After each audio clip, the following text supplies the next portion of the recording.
like to welcome everybody back. If you tuned into UFC Fight Pass, we're going to move on to the Facebook and YouTube Live portion with our swing bouts. All right, let's throw it to Wayne.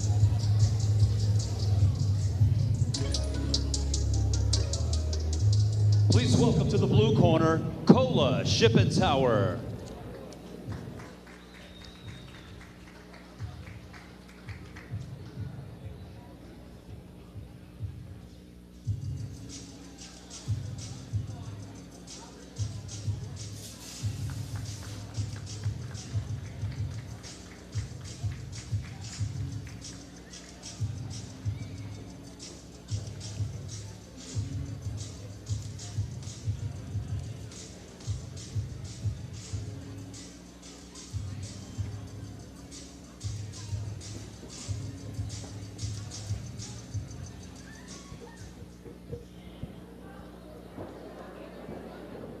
Please welcome to the red corner, Chrissy Troudman.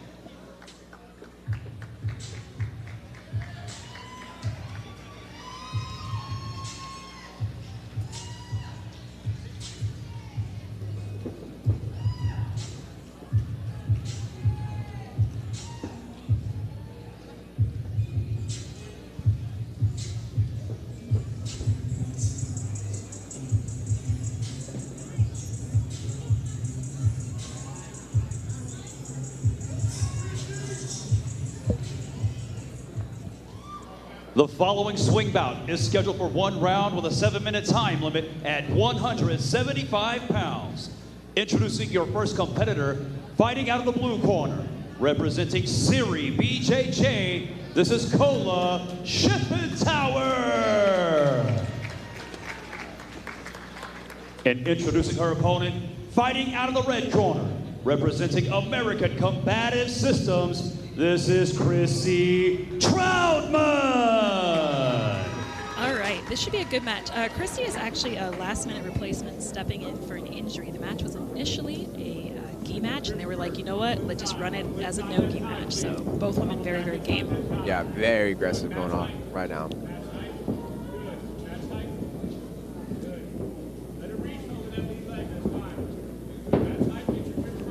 Very aggressive head control. Oh, nice trip there. It was like Chrissy's standing up, or almost like she was standing up like a standing Darce. Just dropping that hip pressure on her, trying to work that Kimura grip right now and figure four an outside arm. You hear Chrissy's corner telling her, take her time in this position. She's in a great position. You know, she's got to be patient with it. There's nothing wrong with just kind of, you know, settling her weight down here and just letting Kola feel all that pressure. I'm not gonna lie, this is one of my favorite divisions for that reason. The female heavyweight division, like, they always go for the kill. They always go at it. This is awesome.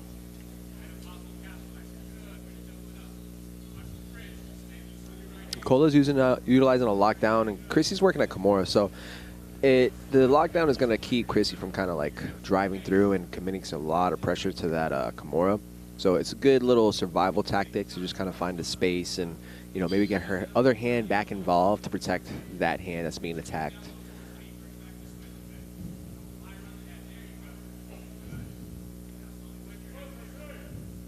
And Kola's kind of like hiding her hand to her hip, right? So like she's killing that angle that we need for that Kimura in order to, you know, put some pressure on the shoulder.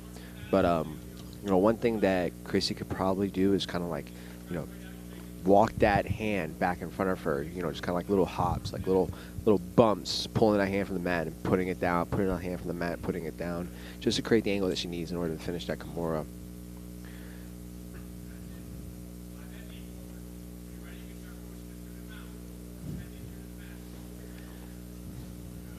So Chrissy's knee is actually pretty much cleared the legs of Kola, so now she's going to start walking that leg up a little bit higher, try to clear that knee all the way through. Maybe go to the mount and use that other foot to peel the leg open.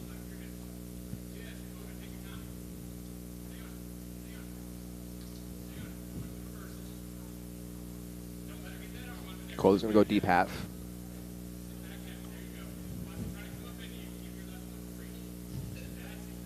Cola gets her other hand back involved.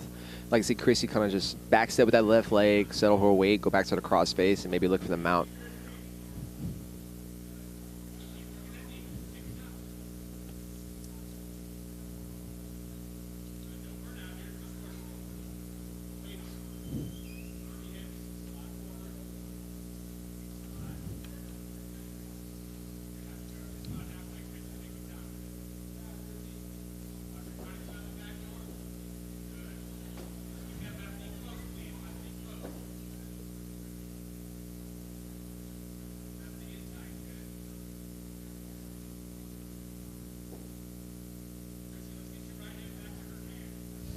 Yeah.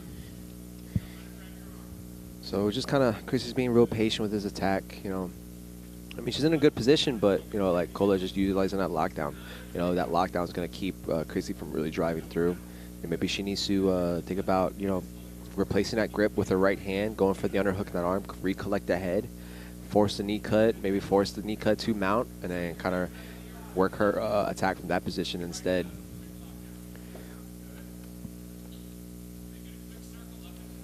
I mean, this is definitely not a fun place to be, and Cola's just chilling, calm.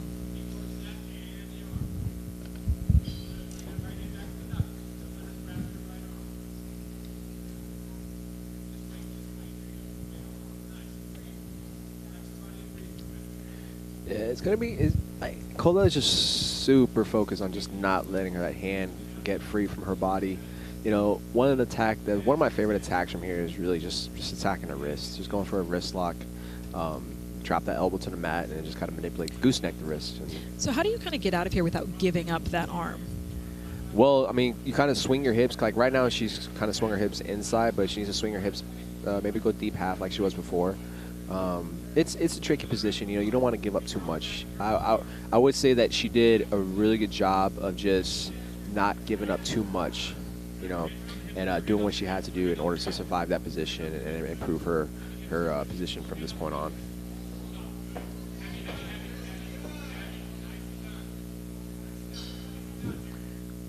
She's going to start looking for that lockdown again.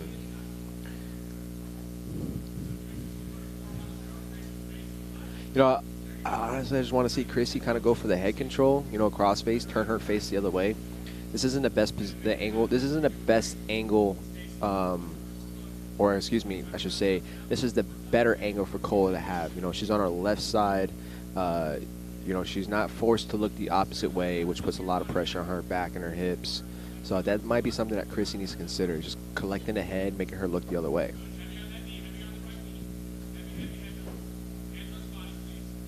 All right, we're going to see the referee set them here in the middle. Cola's going to be back on bottom. Chrissy's going to be inside the close guard.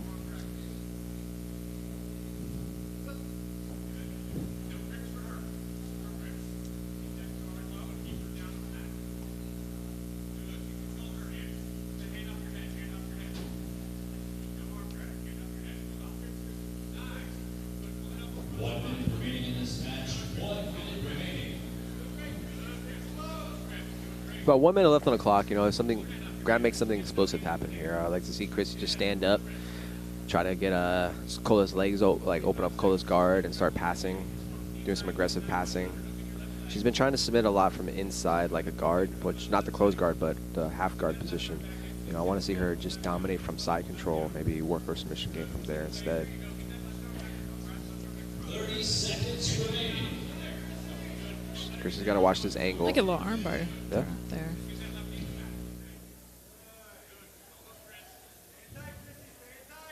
Cola's really trying to control her posture.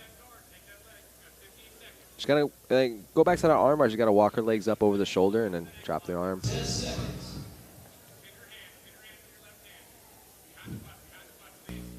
It's 5 seconds left on the clock. It's not enough time to finish it. Time. Nice little Kimura attempt at the end from Cola. You know, it kind of shows that warrior spirit. You know, just going all the way through to the end. You know, not giving up. Ladies and gentlemen, the 7-minute time limit has expired. This match is a draw. Hard fought.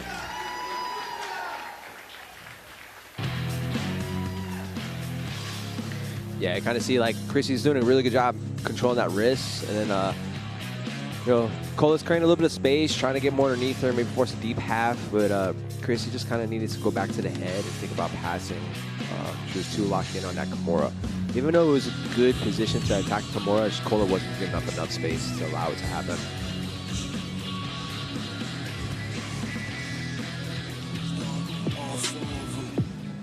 But I'd rather be. Please welcome to the blue corner, Barb C.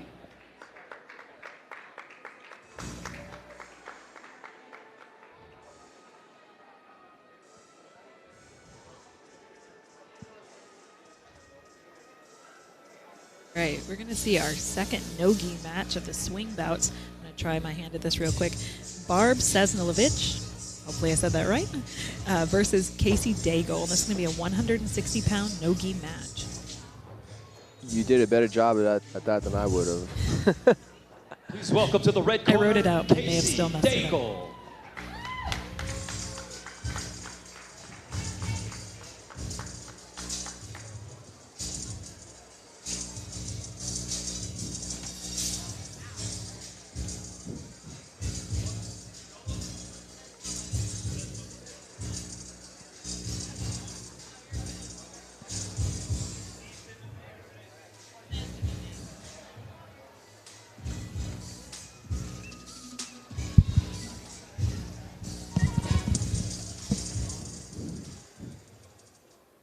Ladies and gentlemen, the following swing bout is scheduled for 1 round with a 7-minute time limit at 160 pounds. Introducing your first competitor fighting out of the blue corner, representing SES MMA, this is Barb Sesnilovich. And introducing her opponent across the stage, fighting out of the red corner, representing Indigo Jiu-Jitsu, this is Casey Daigle.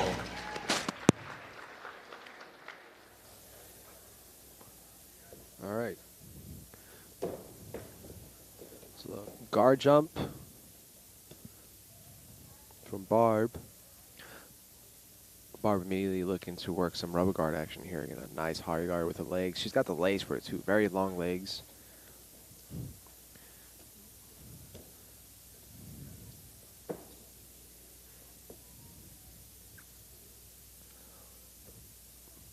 Barb's going to start walking her legs up over the shoulders. Probably work that rubber guard again. She's going to put her fingers right in that armpit. That's going to help kind of maintain that posture, utilizing that foot to just kind of control her posture. She's looking to stuff the wrist, maybe shoot a triangle.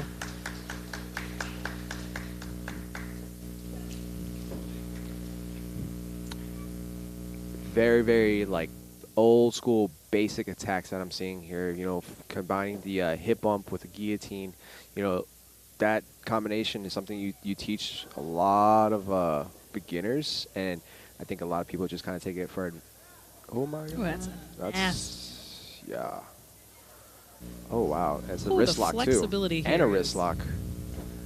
She was the elbow and manipulating the wrist lock. She got a turn. Wow. Ooh, man. Let's hear it for those joints. Yeah.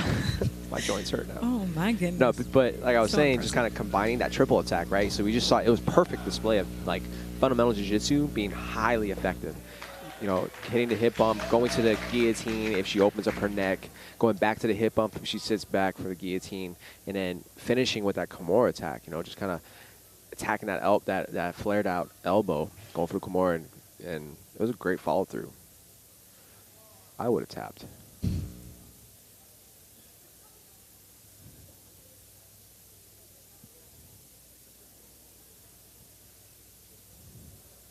This is Kimura again.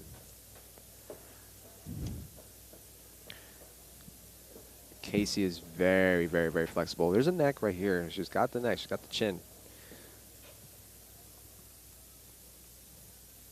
Yeah, somebody that's like as flexible as Casey, you just need to go to the chokes. The chokes. Yeah, the chokes are what's gonna kind of have to seal the deal. I've been there before. I've been against somebody who's just like super double jointed, very, very flexible, super limber. It's hard to finish. There's a tap. Very good. Excellent.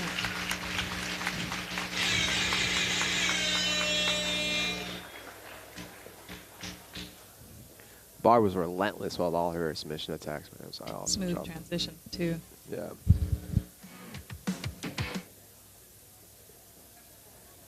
Ladies and gentlemen, your winner of this match with an Americana, Barb Sesnolovich.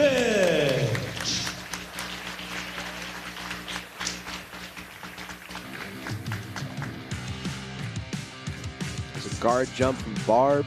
You know, immediately goes to the guard jump, works the rubber guard. You know, awesome. And then this is where she combined that hip bump, guillotine, the Kimura attack here. Casey did a good job rolling through. We got the reverse arm bar here, putting a lot. You see that elbow just kind of lifted off. It's not really how the arm's supposed to work. And you might see there's like a wrist lock in here too. She starts to gooseneck that wrist somewhere.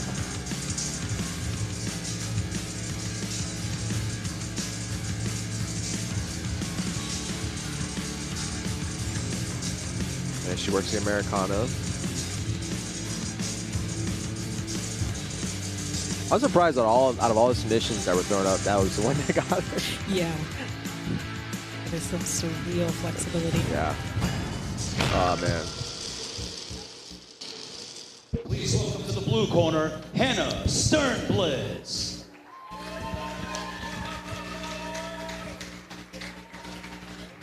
All right, so we're going to see Hannah Sternbliss from Star Jiu Jitsu versus Amanda Toops from Henzo Gracie. This is a match I've been looking forward to. I've trained a few times with Amanda. She's a really, really tough lady, really, really strong, very technical. Same with Hannah Sternbliss. So I think they're going to be very evenly matched in this. We're going to see this as a 160 no-gi match. I am expecting to see some leg attacks from Amanda.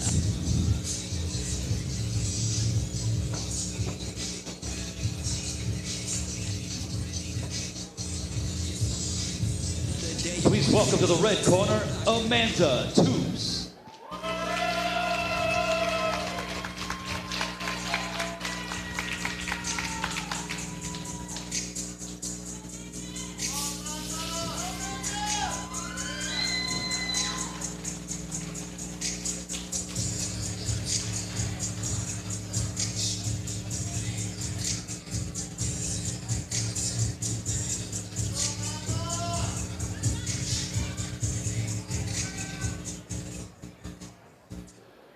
Ladies and gentlemen, the following swing bout is scheduled for 1 round with a 7-minute time limit at 160 pounds. Introducing first, fighting out of the blue corner, representing Star Jiu Jitsu, this is Hannah Sternbliss. And introducing her opponent, fighting out of the red corner, representing Henzo Gracie, this is Amanda Toops.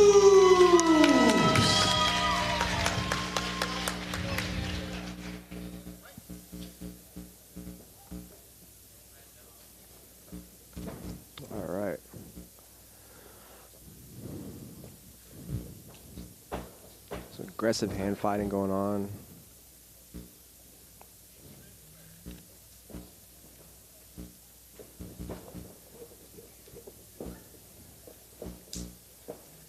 Well, looks like Hannah's trying to jump guard.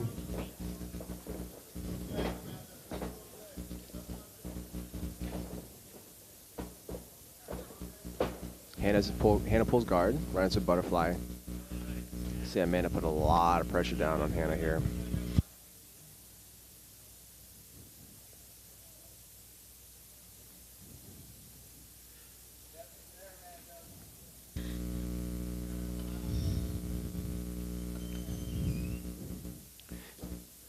Amanda's doing a good job of kind of walking her hips to the outside. This is what's going to kind of turn Hannah's hips, make it a little bit easier for Amanda to deal with these deep butterfly hooks. You know, sitting in this butterfly guard position could be, you know, like some people just are really, really good here. You know, they're really good at elevating people, defending the pass from here. Some people are just experts at passing this position as well.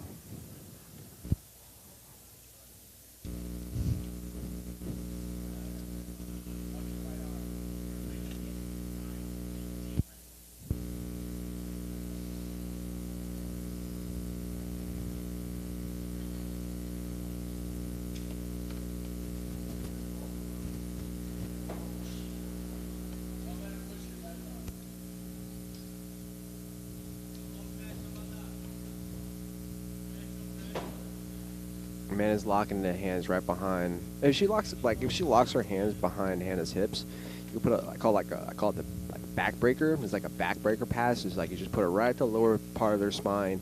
You know, it kills their ability to bridge. It kills their ability to kick their legs out. And it's a lot of pressure. It redirects your movement and your ability to do much of anything. Yeah.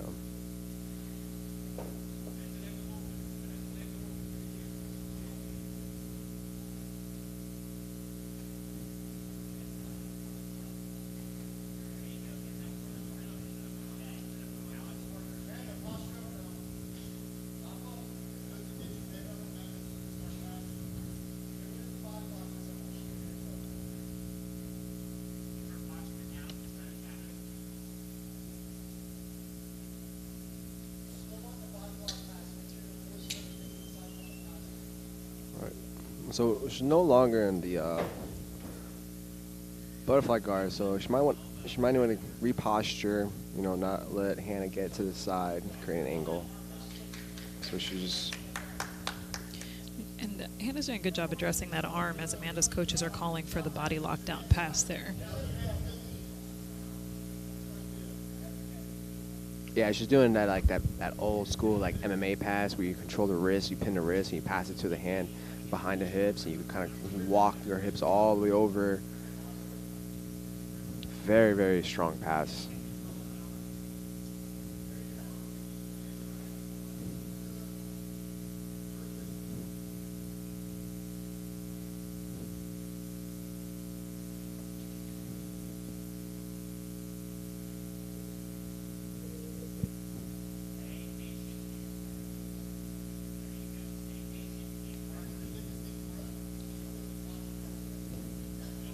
I like to say Amanda stand up here. I think it'll be a better option to just kind of stand up. She's driving through.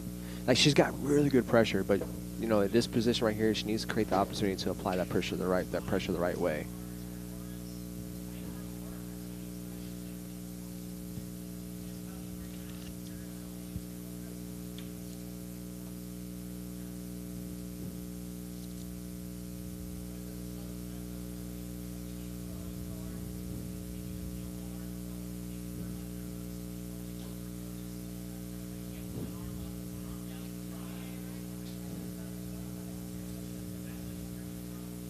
About 2.5 minutes left on the clock.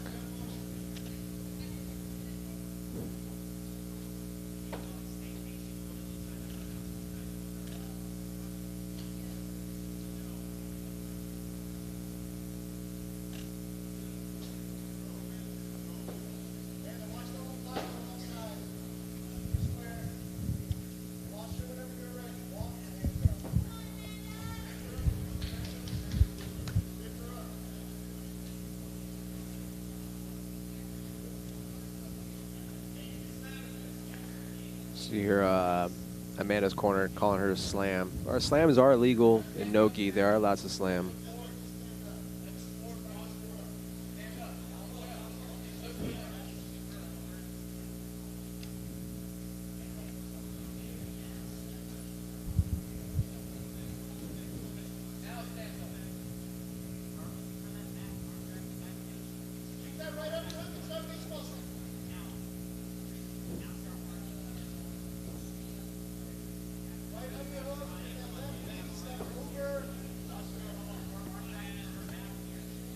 Hannah's starting to pass the arm, trying to get her hips to the outside, maybe try to trap the shoulder for an arm bar or climb for the back. There's a few options here. They've been in a closed guard for most of the match, but however, like, they've both been kind of really active in the closed guard. You can see how Hannah's starting to really climb her legs up. Oh, she's able to trap the shoulder for the triangle. Nice. She transitions to an arm bar. Amanda rolls through. Gets her other hand back involved. Hannah's looking to come on top. She needs to be careful with her forearm under. It can turn into a bicep crush. Hannah going for a foot lock. Amanda committing to the foot lock of her own. 30 seconds remaining. About 30 seconds left on the clock. Looks like Hannah could be trying to go for outside heel hook.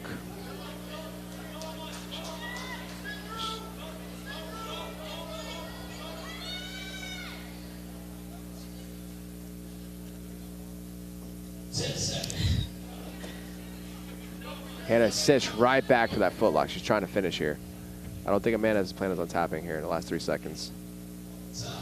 Not at all. Nice little scramble there at the end. That was good. That's what needed to happen. You know, there needed to be that small window of opportunity to create a scramble on both parts, both athletes. You know, that way they could look for that finish. And you know, they got really close. They got real close here at the end.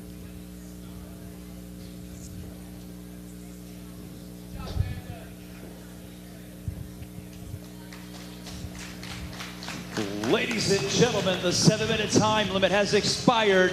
This match is a draw.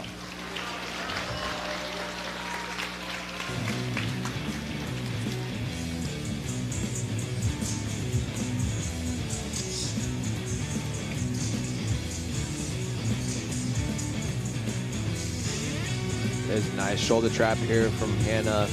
Looking to high guard Hannah to the triangle. Immediately transitions to an arm bar. Nice roll through there. Yeah, and Amanda just did a really good job of just flowing with it, rolling through, surviving. And here's the leg lock exchange here. Both athletes going for a foot lock attempt. With Hannah with a deeper foot lock. Please welcome to the blue corner, Michaela Reyes. All right, this is going to bring us to our first and actually only kids match of the evening. We're going to see Michaela Reyes from Travis Moore Bjj versus Allison Davis from Gracie Baja Lake Charles. Allison's mom is actually fighting on the card later on as well. This is going to be a 105-pound gray gi match.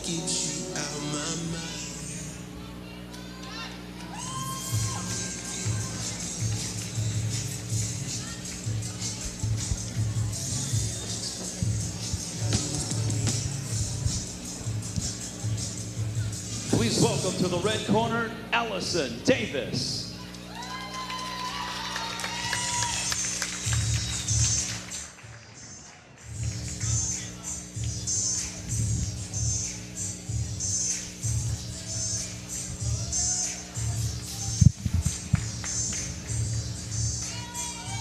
This is I think our youngest match of the card.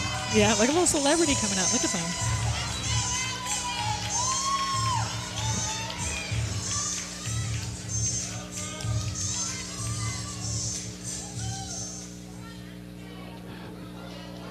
Ladies and gentlemen, the following contest is scheduled for 1 round with a 5-minute time limit in the kids division at 105 pounds. Introducing your first competitor fighting out of the blue corner. Representing Travis Moore Bjj, this is Michaela Reyes. And introducing her opponent across the stage, fighting out of the red corner. Representing Gracie Baja Lake Charles, this is Allison Davis.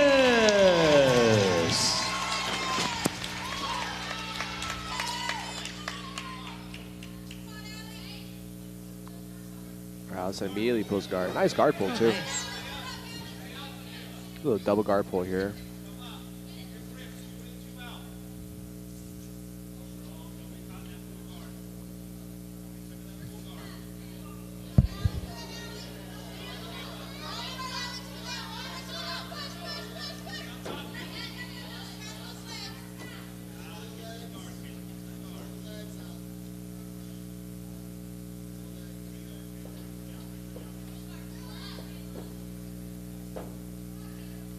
Allison doing a good job, keeping good pressure.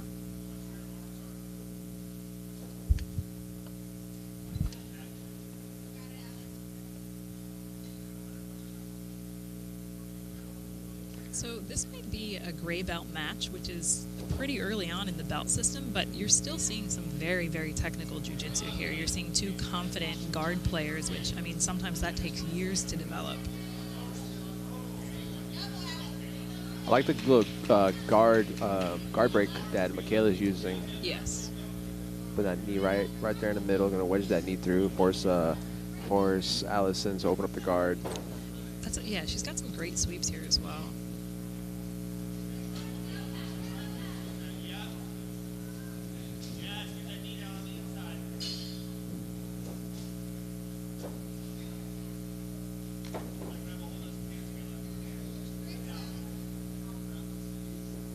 Michaela's showing some like pretty good passing. Allison is just showing like really good guard retention and guard diversity. You know, being able to like move to different positions, Del Hiva, lasso, spider, things like that. Which is some skills that are like, you know, they're hard to learn this early on at this stage. You know. That's just mat time there. Yeah, definitely. it is. But these kids are sponges. You know, when they're at this age, they absorb so much information. They don't hesitate. They don't think about it. They don't argue about it. They do it.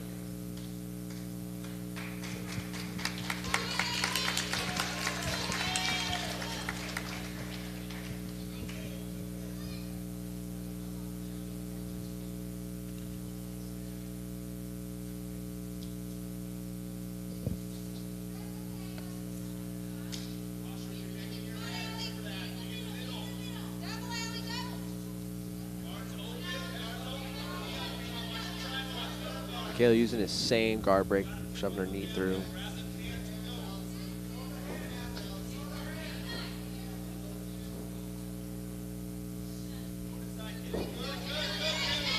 Michaela's using that front headlock to pass.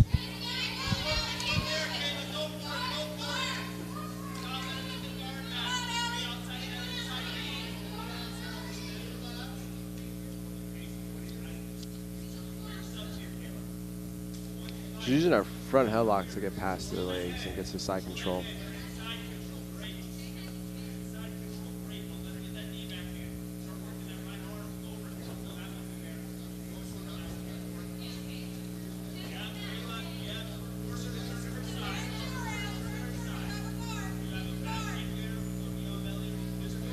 Seeing Michaela with some good top pressure here. Some good shoulder pressure. Nice.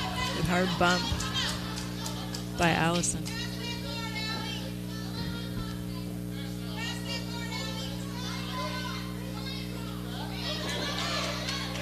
Wow.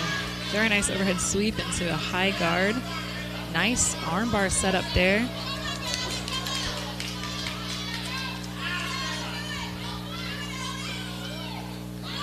Ooh. So it falls right into the triangle.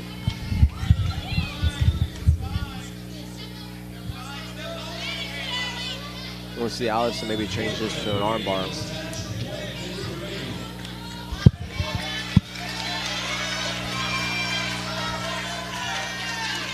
Yep, Allison's changing it to an armbar. She's controlling the wrist. We'll start peeling that arm open. About 40 seconds left on the clock. Still plenty of time. The ref is trying to play very close attention to the arm there to make sure she's still safe. And you have to be diligent with kids' matches because that one extension could just be a very quick submission. Yep.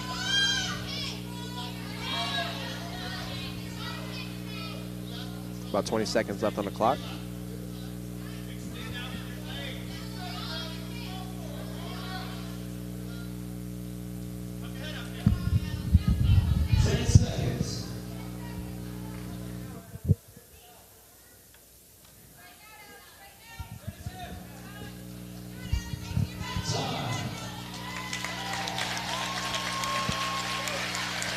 Very good. Awesome jiu-jitsu from both very young athletes. Yeah, a really nice match there. Like a level of jiu-jitsu that sometimes you don't even see in the adult matches.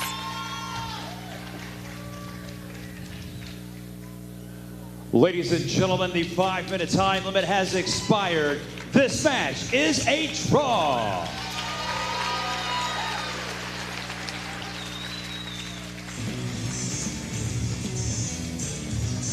Yeah, Allison with an immediate guard pull here. Almost sweep from Michaela. Michaela decides to just go ahead and stick with the double guard pull. Allison with a nice triangle attempt.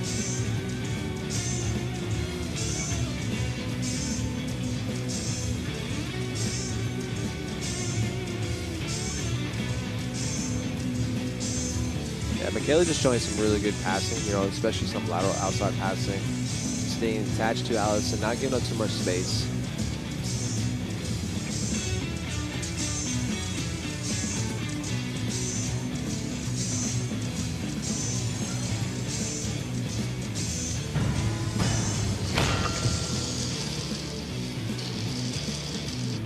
Please Please welcome to the blue corner, Mandy Schneider.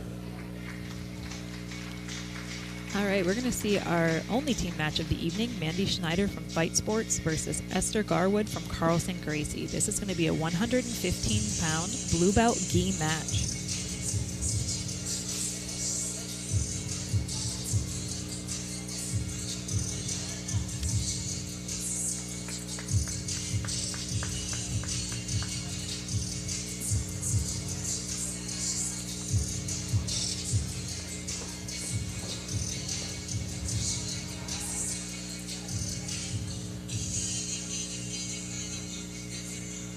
Welcome to the red corner, Esther Garwood.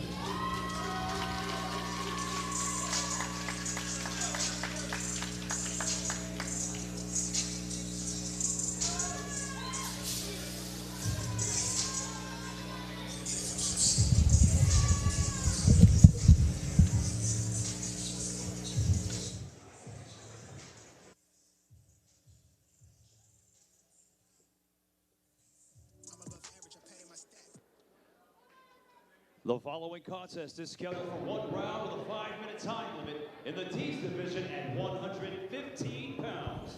Introducing your first competitor fighting out of the blue corner. Representing Fight Sports, this is Mandy Schneider. And introducing her opponent across the stage, fighting out of the red corner. Representing Carlson Gracie, this is Esther Garwood.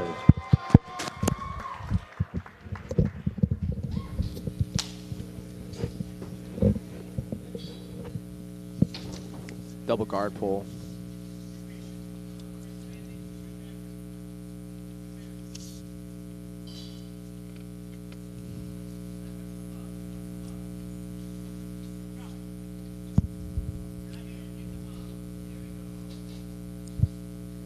Mandy taking almost taking the top position. Esther staying pretty disciplined with the guard. Able to pull Mandy in. Mandy working really hard to get her posture here. Esther's doing a good job with that arm trapped of breaking her posture down.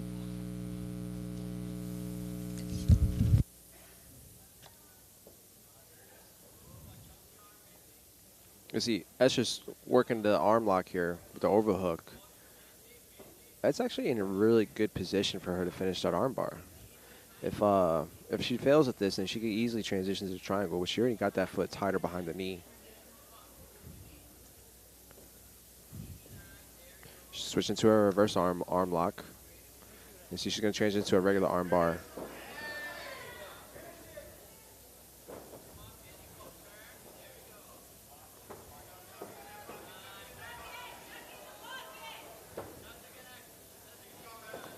Esther immediately transitions to a triangle.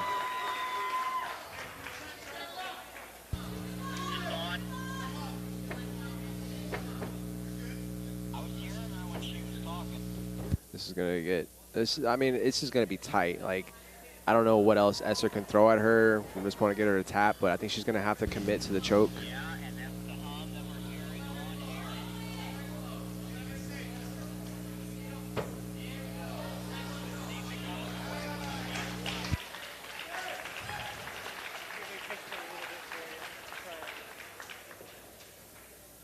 Wow. I wonder if she felt any of that.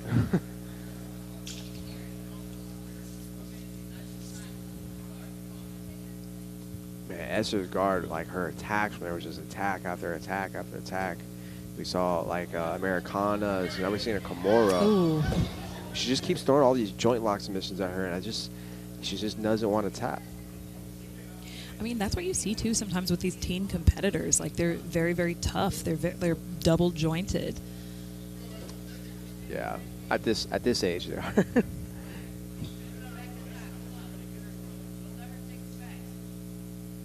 think we're gonna have to see Esther just go for a choke. You know, she's gonna have to put a choke on her, and that's the only way to really seal the deal on somebody that's this flexible, that's double jointed.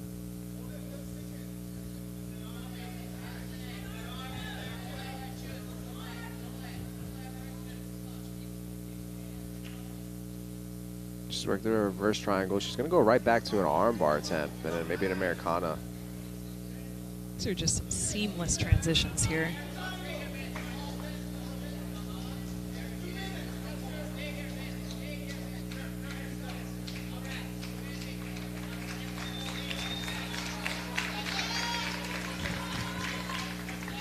She's going to pull her hips through, go right back to a triangle. She's like, she knows exactly where she's going to be every single time.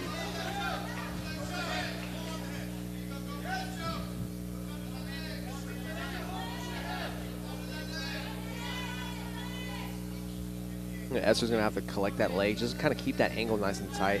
She's going for a double attack, reverse armbar and choke. You know, triangle choke is just, I don't really see Mandy going for tapping anytime, especially to these type of locks.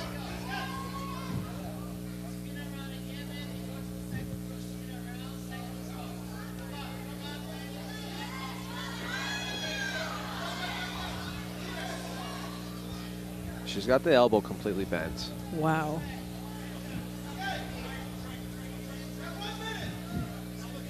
She's going to come up for a mounted triangle here.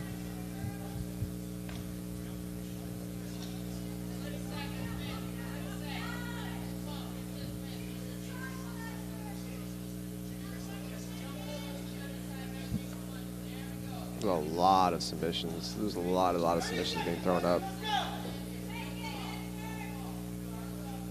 30 seconds remaining.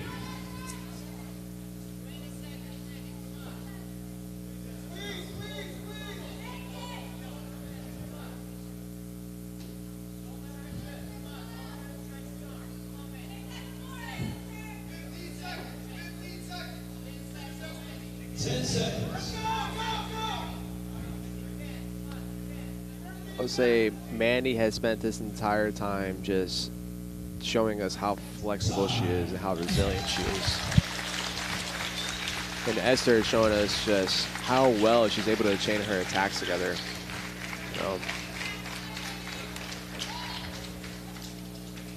She just completely looks unfazed. Completely unfazed by all these missions she was in. Ladies and gentlemen, the 5-minute time limit has expired. This match is a draw.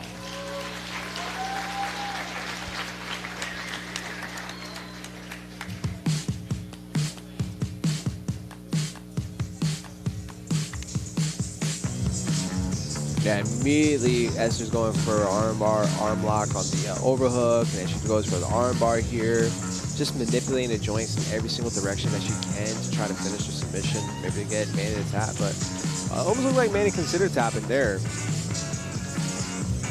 But it's just she didn't want to tap. Nothing gave.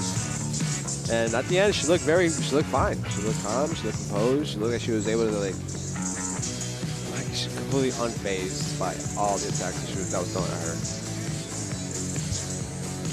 But I would say this, that Esther has an amazing submission game, being able to chain all the time. Yeah, I think that chain of attacks is just super impressive, and I think you do see that quite a bit in the teen division. Yeah, I mean, it's all basic chaining, you know, chaining the triangle, the Kimura, the omoplata, the armbar, all that stuff just chains really, really well. But the fact that Esther was able to kind of just find or just know immediately where Mandy was going to be was very, very impressive. You know, it's crazy that sometimes you get some of these people that are just so double jointed, you know? Yeah, and to Mandy's credit, that's a very difficult thing to deal with, opponent that's just throwing up submission after submission after submission. She's just remaining calm, breathing through it. Incredibly double jointed. Yeah. All right, let's toss it to Wayne. All right, ladies and gentlemen, a portion of the proceeds from tonight's event will go to the Rose Foundation, benefiting breast cancer research and awareness. And at this time, we'd like to direct your attention to the video screen for a brief video brought to you by the Rose Foundation. Hi, everyone, and welcome to this great event. I'm Shannon McNair with the Rose, and we are so honored to be tied to this event. We're so grateful to Eric and Garcia Promotions and everyone involved with tonight, especially you, the fans, and of course, the amazing women participating. The Rose is Texas' leading breast healthcare nonprofit. All the funds raised here tonight stay right here in Southeast Texas in the Houston area. We serve 40 counties, ensuring that all women have access to breast healthcare regardless of their ability to pay. So all your funds help those women ensure that they don't have to die simply because they can't afford a mammogram, diagnostic work, or more importantly, treatment when needed. We can't do this without you, without people like Eric and everyone who thinks of the Rose, particularly this month, but also all year long. We are so grateful to everyone. We hope you have a great night. Wish we could all be there in person, but we're excited for this event and hope you all have a great time. Thank you so much. Make some noise for the Rose Foundation. Maybe a little emotional there. Yeah, I love that. that's cool, man. I I'm think that's glad. so important. It's going directly back to those women. Yeah. Please welcome to the blue corner, Gabrielle Villafuerte. All right, we're going to move on to the purple belt division. Our first purple belt match of the evening is going to be Gabrielle Villafuerte from Black Label Jiu-Jitsu versus Isabella Berrigan from Golden Triangle Jiu-Jitsu. This is going to be a 150-pound gi match.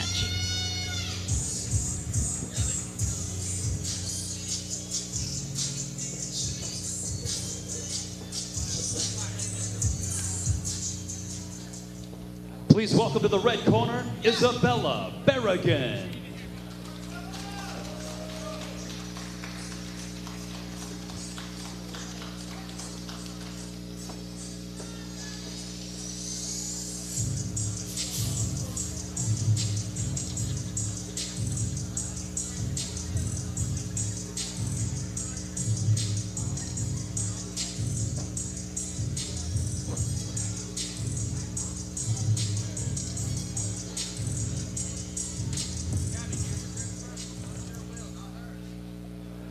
Ladies and gentlemen, the following contest is scheduled for one round with a 7-minute time limit in the purple belt division at 150 pounds. Introducing your first competitor fighting out of the blue corner.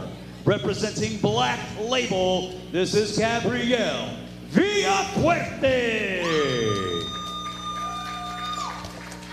And introducing her opponent fighting out of the red corner. Representing Golden Triangle Jiu-Jitsu, this is Isabella Berrigan.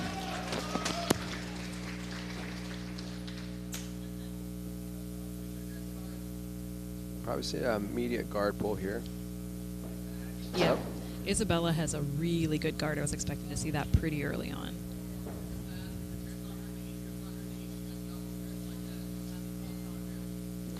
Nice little elevation from Isabella.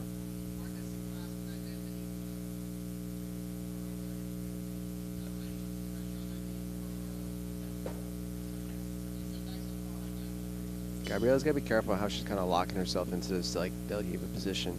Isabella's she's trying to utilize this to kind of throw her up in the air, maybe a Tomanagi, or just bring her off to the side with the overhead sweep.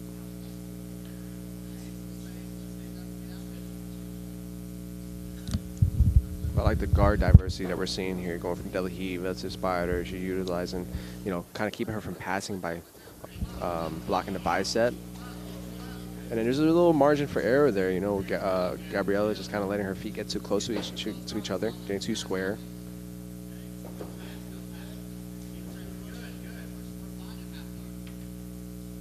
We're going to get to see a little bit of Gabrielle's guard here now.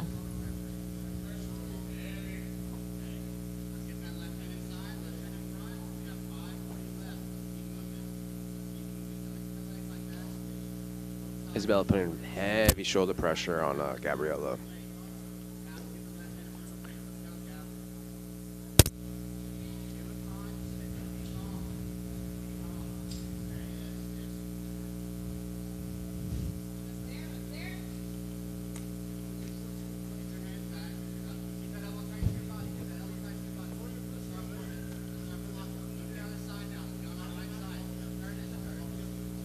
And the way she was using her foot to kind of control that leg, it was almost like she was putting herself kind of like the heel hook, like she was just holding on to that foot with her toes.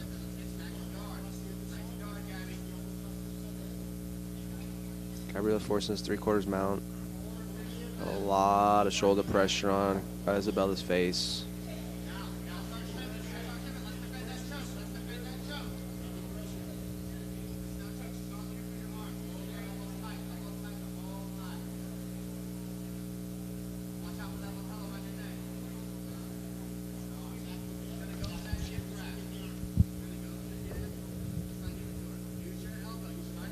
Isabella using a gift wrap, opening up the arm. She's going to use this gift wrap, keeping that wrist trapped behind her head. She's going to kind of cut that angle a little bit more, maybe change it to a arm bar. She's going to transition to S-mount arm bar here real soon. Yeah, that's a really solid heavy top position there. Yeah, and it's frustrating when she has that hand trapped around her neck like that. She's not going to be able, like, yeah, you see how she's using her chest to turn her with her elbow. Now she's got the back. Nice transition to the back. And back into the guard. She's going to climb her legs up, probably trap the shoulder, go for the triangle. Probably see an immediate armbar attack off the triangle. She's got to get her foot over that shoulder. If she can climb her foot over that shoulder, then she's in a solid position.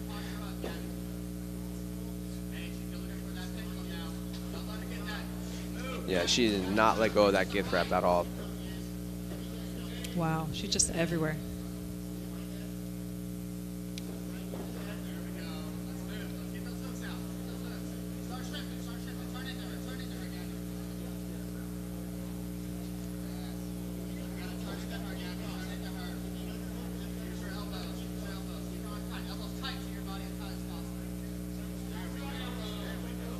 Isabella looking to reestablish that gift wrap. Yep, she's got the gift wrap again.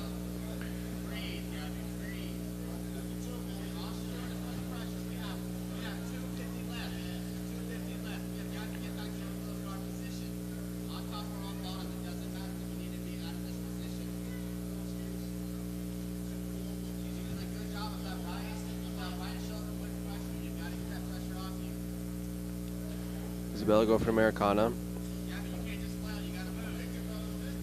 Be a little bit hard for her to finish here inside the half guard. She's still attacking the Americana. She's probably going to bring the hand back in front of her face and try to go for an armbar. She takes a closed guard position. Immediately setting up her next attack.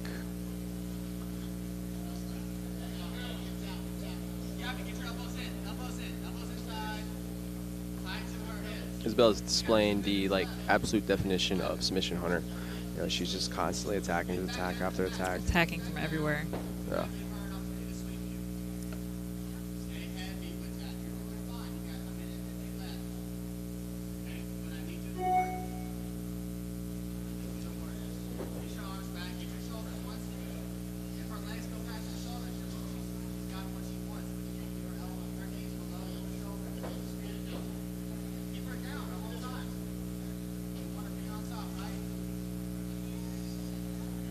Referee's going to reset him back in the middle. In the same position, they're going to go right back to the same position.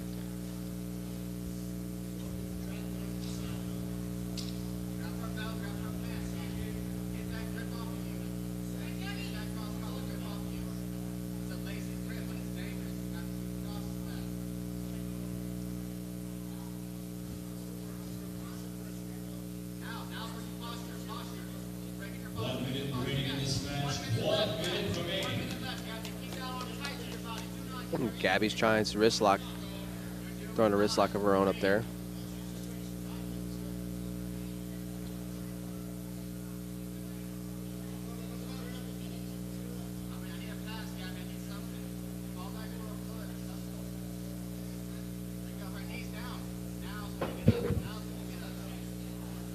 Got about 30 seconds left. This is definitely where you want to see more urgency.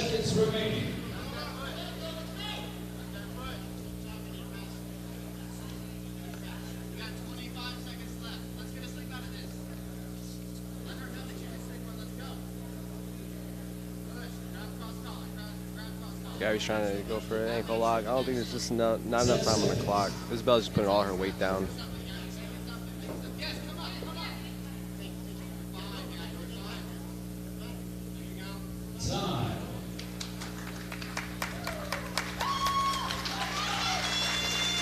All right, that's going to bring us to the end of the match.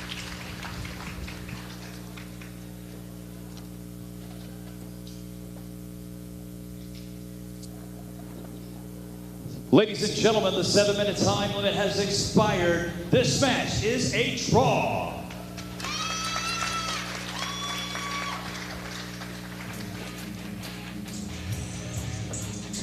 Isabel's an immediate guard pull. She's looking to kind of lift Gabriella up here, trying to get to like a Tomonagi sweep. And it's where she kind of, Gabriella just kind of let her feet get too square, and Isabel's able to capitalize on a little basic chair sweep. And this giz wrap that Isabel was just putting on Gabriella was just so intense, and she kept it the whole time. She kept it for quite a bit, you know. And here you can kind of see she's trying to trap the arm for the triangle. I would say like Gabriella's her awareness of every single attack was also like on point. You know, she was really surprised. She was really calm. Please welcome to the blue corner, Michelle Dominic.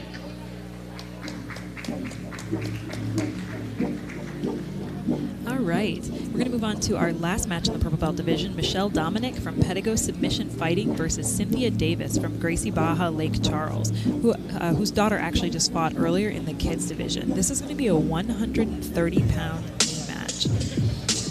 When asked why Cynthia recommends... Cynthia Davis. So when asked why Cynthia recommends jiu-jitsu, she says that it is worth every bit of taking care of yourself for women, your mental health, your fitness, and your all-around well-being. She says, if I can do it, anyone can do it. Here's to breast cancer awareness.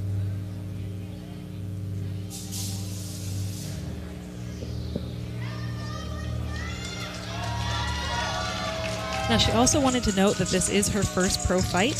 She's typically a Master 3. She's got 3 tournaments under her belt, but she was really, really eager to take on this challenge. She says she's not a competitor in any sense of the word, but I think this would say otherwise. One round with a 7-minute time limit in the purple belt division at 130 pounds. Introducing your first competitor fighting out of the blue corner. Representing Pedigo Submission Fighting, this is Michelle Dominic. And introducing her opponent, fighting out of the red corner, representing Gracie Baja Lake Charles, this is Cynthia Davis.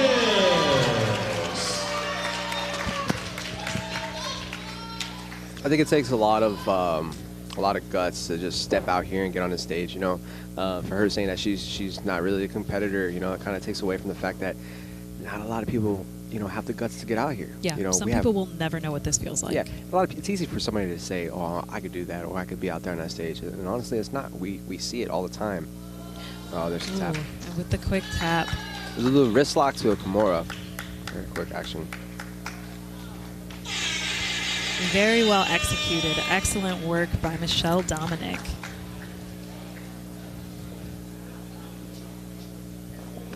Ladies and gentlemen, your winner of this match in 21 seconds with a Kimura, Michelle Dominic. And again, there's nothing to hang her head low about. You know, not again, at all. It takes a lot of guts to get out here on the stage, especially for your pro debut. Yeah, pro debut, and you know, Master 3 competitor. I'm sure her opponent is not in the Master division at all. So, you know, well done. Yeah, well done. Great job. Also, just kind of throw it out there, we have people quit, like pull out of matches, like the week of competition. Yeah.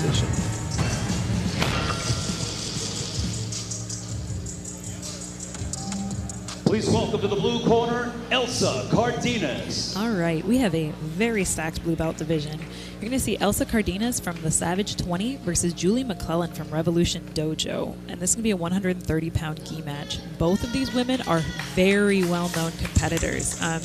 Definitely some favorites on the local scene. Both competed in gi and no gi. Elsa, no stranger to the Submission Hunter stage. I believe this is the first time we're seeing Julie on the Submission Hunter stage, but again, she's a very, very active competitor. And these two usually have some of the most exciting matches. Julie McClellan.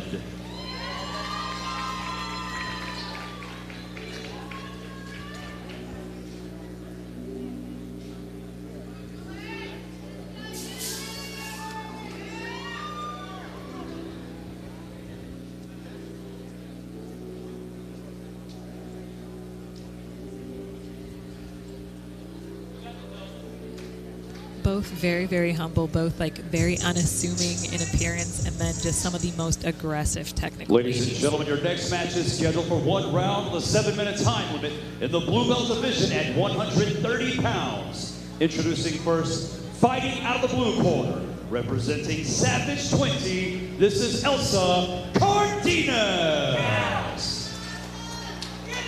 And introducing our opponent, fighting out of the red corner, representing Revolution Dojo, this is Julie McClellan.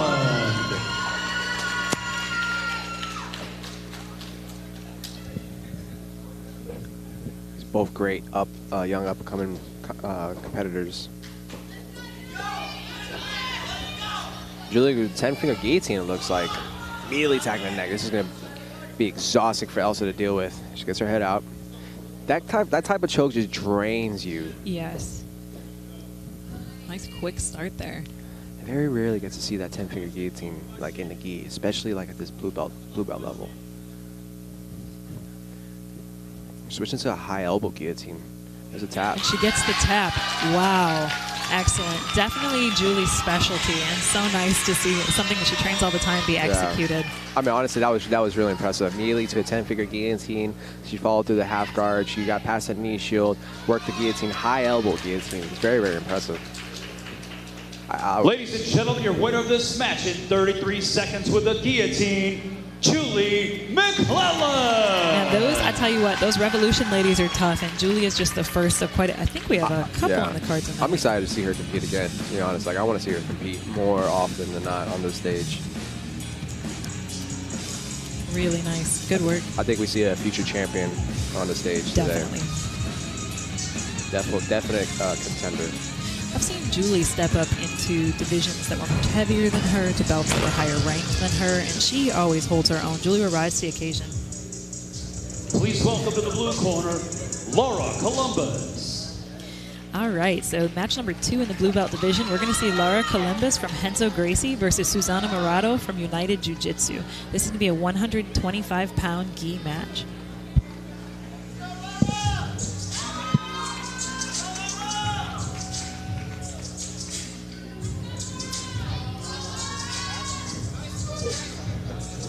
A lot of support here tonight for Laura. Another, again, very, very technical competitor.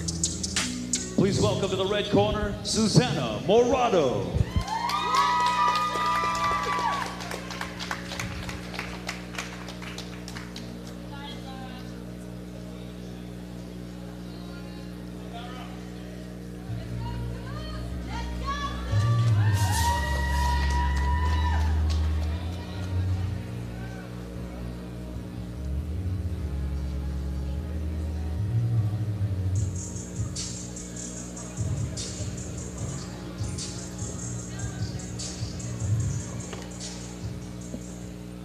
Ladies and gentlemen, your next match is scheduled for 1 round with a 6-minute time limit in the blue belt division at 125 pounds. Introducing first, fighting out of the blue corner, representing Henzo Gracie, this is Laura Columbus.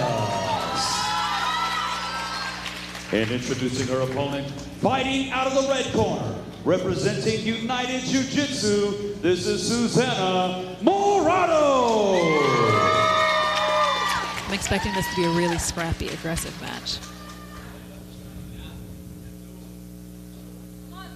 Laura with an aggressive posture. Yes.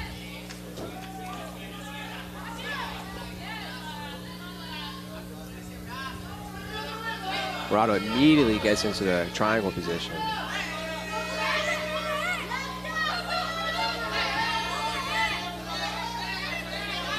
Ooh.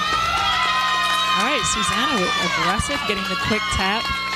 Yeah, that was very, very fast. About 30 seconds. Very impressive.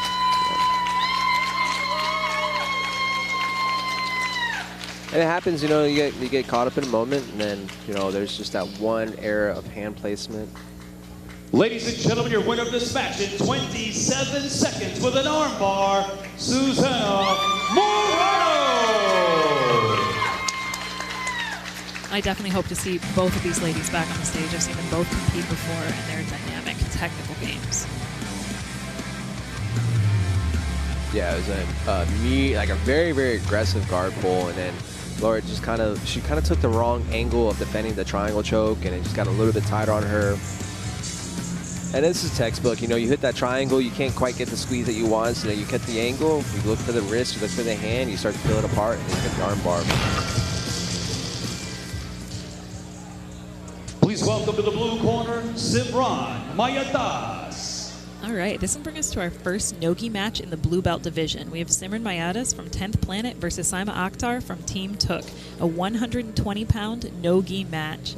Simran competed recently on the last card. I believe she won with, it was a nasty wrist lock, Oh right? my gosh, yeah. The fingers touched her, the forearm.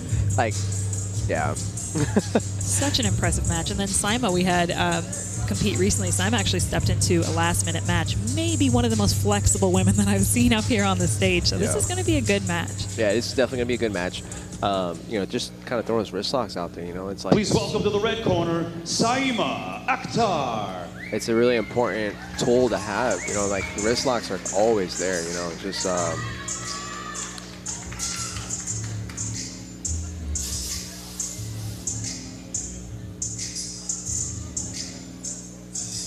little sambo action there. Love that. Seeing Saima representing Pakistan and Team Took.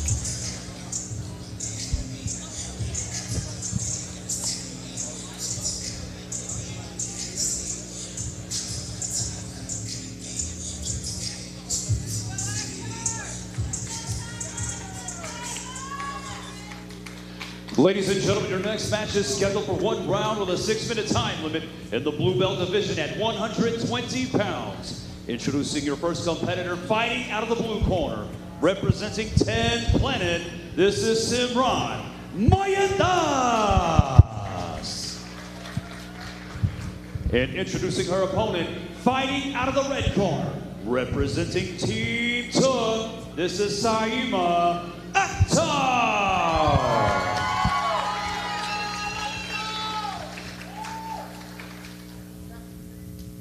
all right, both athletes meet in the middle.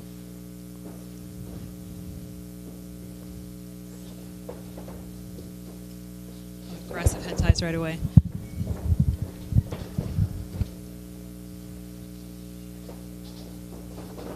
Oh, nice nice. levels. Got to watch that neck there.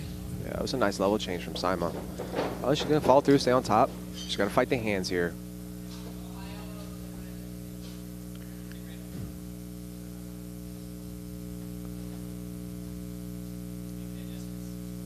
She needs to watch coming out because once she pops her head out of this, there's a triangle threat right there. That right leg is sitting right over that shoulder.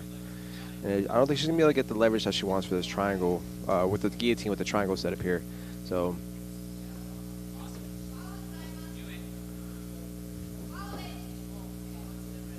Saima doing a good job connecting her hands together, protecting her arm, and then she immediately cuts the correct angle. You know, she's trying to force that at the correct angle.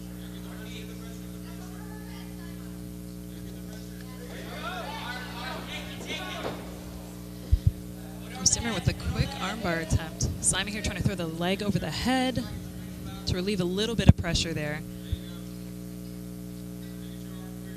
This looks tight, but Saima's dealing with it well.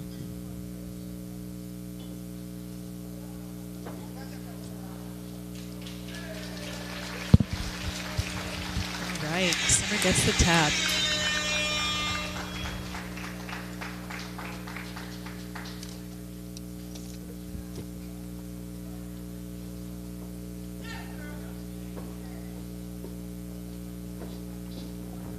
Ladies and gentlemen, your winner of this match with an armbar, Simran Mayadas.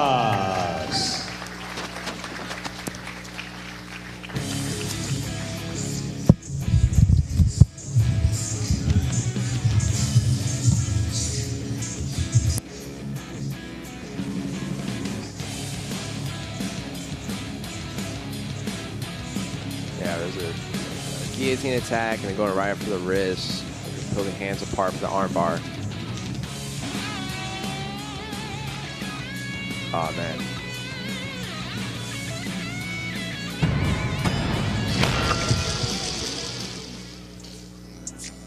Please welcome to the blue corner, Sue Cavazos.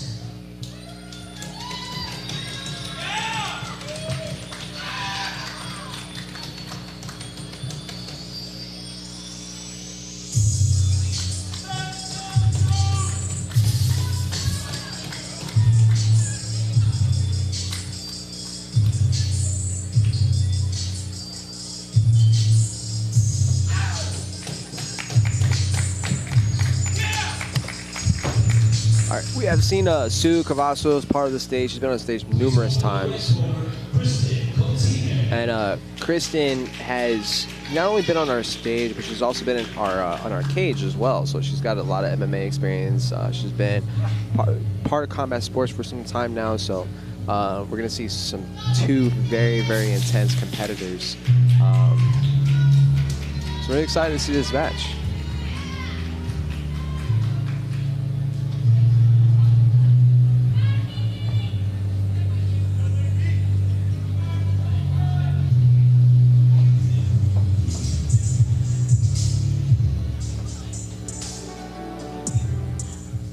Ladies and gentlemen, your next match is scheduled for 1 round with a 6-minute time limit in the blue belt division at 125 pounds.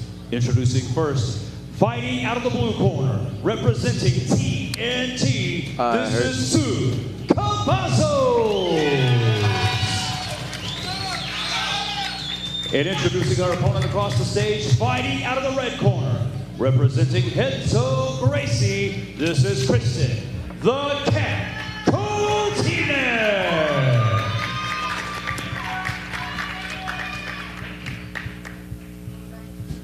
All right, both athletes going to meet in the middle. Sue immediately pulls guard. Kristen does exactly what she needs to do. Just puts her on her back, lifting her feet up.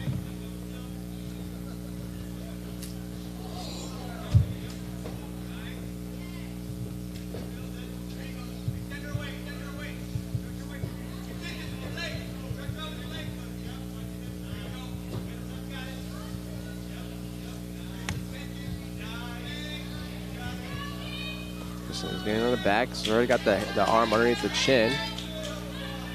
From this angle, she's actually not in the right position for this choke. She's got to get underneath the chin. She's underneath the shoulder, underneath the armpit.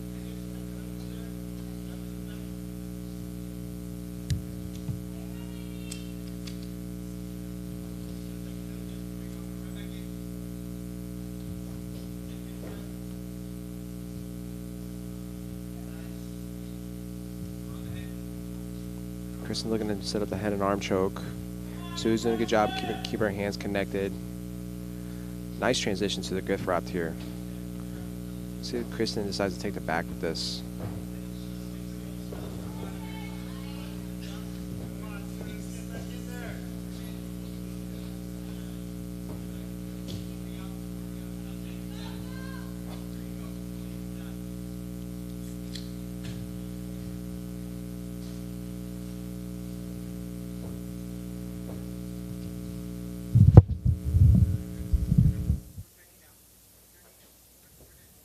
Kristen gets the back. She's going to get her arm across the jaw. So a good job of hand fighting. A little bit of muffler action here.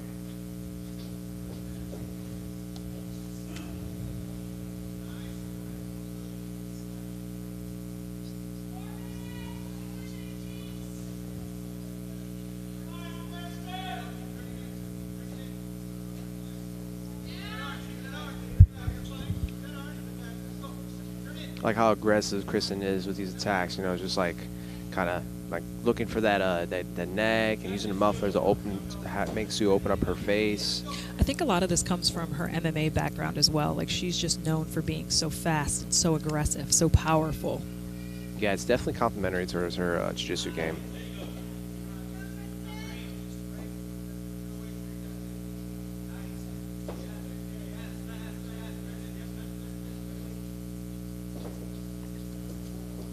Kristen sits back for a leg lock. She's going to go inside Ashi. And a foot across. So she's going to open up that heel. Sue sits up back, inside heel hook attempt. Sue's doing a good job of connecting her feet together. It's going to be hard for Kristen to finish. And There's she gets the tap. A lot of respect there between opponents. Kristen checking, asking, are you okay? I love to see that. It's one of my favorite things about women's jiu-jitsu.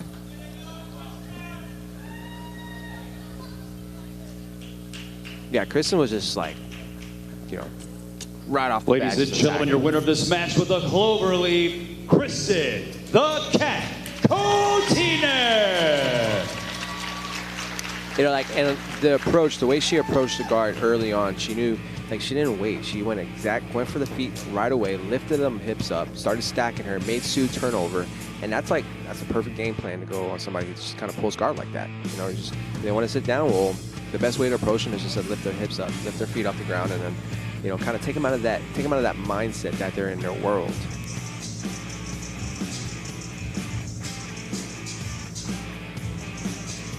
Oh, this Texas Clover is nice.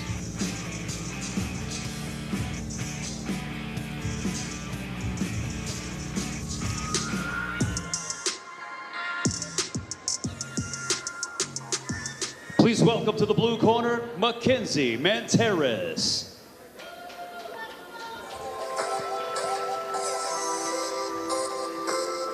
All right, we have Mackenzie Manteris from the Holy Grail versus Ari Cobb from GFT Paradigm. It's going to be a 135-pound no-gi match. Mackenzie's been on her stage like numerous times. You know, like I saw her compete at blue belt. Now we get to see her compete at purple belt. You know, she trains. She's one of Alana Holy's main training partners as well. So we might see a similar game plan displayed by Kenzie as well on the stage. Please welcome to the red corner, Ari Cobb.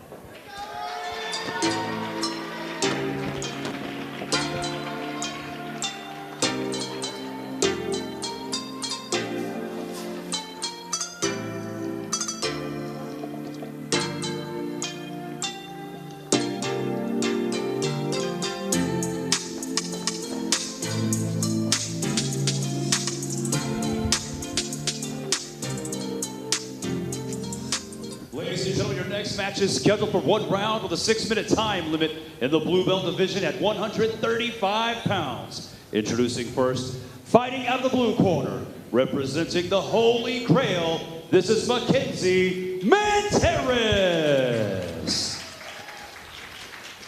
And introducing her opponent across the stage, fighting out of the red corner, representing GFT and Paradigm, this is Ari Cobb.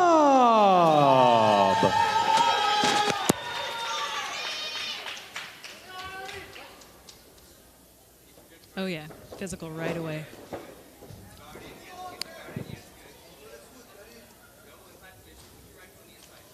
Nice quick pass by Ari. Oh, nice. Really good movement here. Yeah, really good footwork. She's got to be careful how she steps in, though. She can't let Kenzie get to her legs like that. She's going to have to staple the legs when she passes if she's going to step through like that. I love how fast-paced this match is already.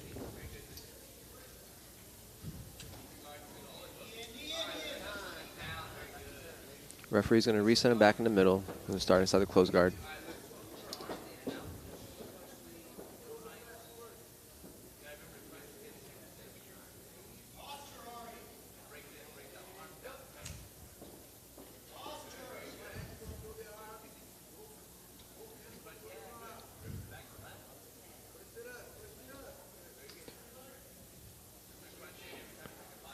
A lot of hand fighting right now inside the close guard. Kenzie's doing a good job of kind of like controlling that wrist and that elbow. She's going to try to isolate the elbow to one side. She's definitely looking to get an angle, but Ari's doing a great job squaring up.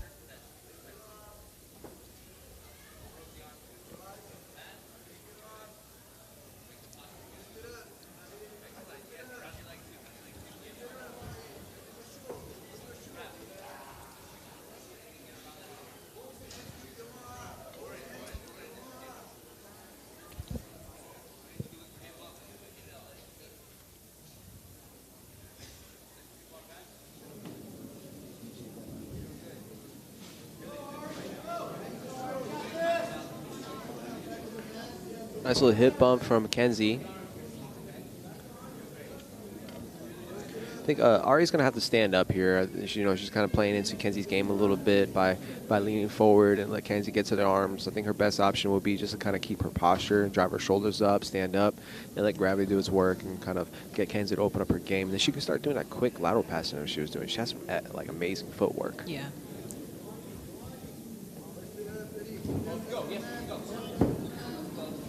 She's gonna have to be careful every time Kenzie comes up for like that little hip bump. She's gotta be careful with her arm, her hand position. You know, Kenzie could just roll right back into an arm bar or attack a Kimura.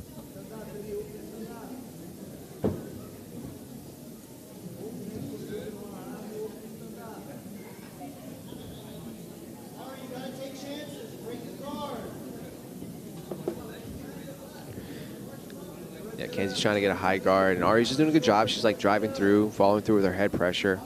Again, I think Ari's best bet is probably going to have to be standing up. She's going to have to stand up in order to deal with Kenzie's guard like this. Kenzie's just super active from bottom.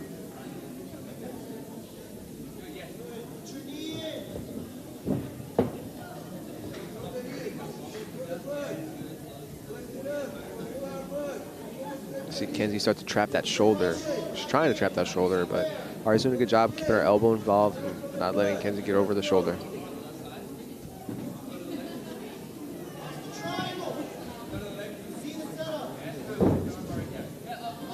The sweep. All right, referee's going to start back in the middle.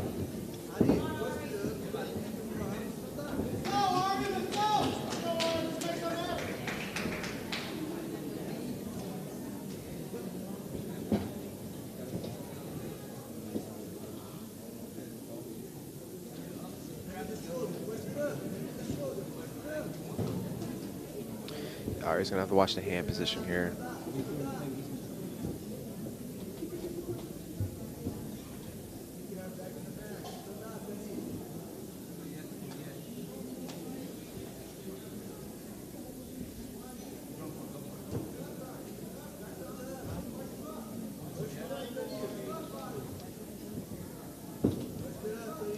There's a lot of energy being expended here, kind of trying to deal with that high guard. I think I'd like to see her sort of stand and pass. There you go. Yep.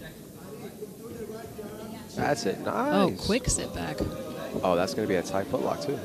Oh. Nice. I would like to see her kind of commit to that footlock. I feel like it was a good hand position and everything. She had her knee in the right position. I want to see her go back to that. Oh, just very aggressive there. Nice back take. Starting to see a lot of this kind of gift wrap position here.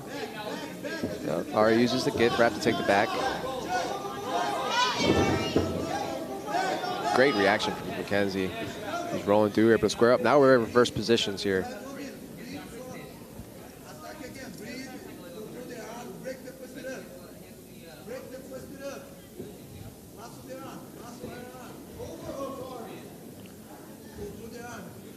About almost a minute left. You see Kenzie stand up here. And same thing, like, yeah, the same thing. We're going to have to see Kenzie, like, stand up and get to the leg.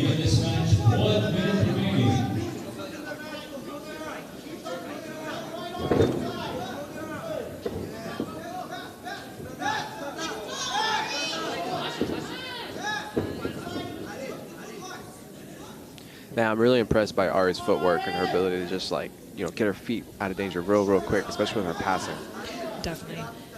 And I think, and Mackenzie, like, their gym, they're definitely known for those leg locks. So to kind of see Ari throw up one of her own as well is nice. Yeah, yeah. I would like to see a little bit more confidence the next time she does it, though, because I feel like she was in a great position to finish that ankle lock. She just kind of bailed.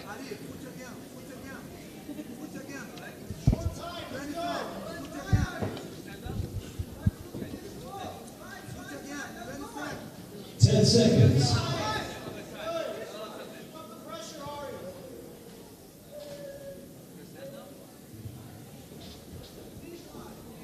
Time. Nice match.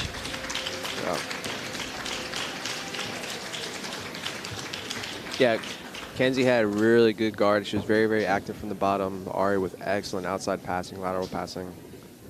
Ladies and gentlemen, the 6-minute time limit has expired. This match is a draw.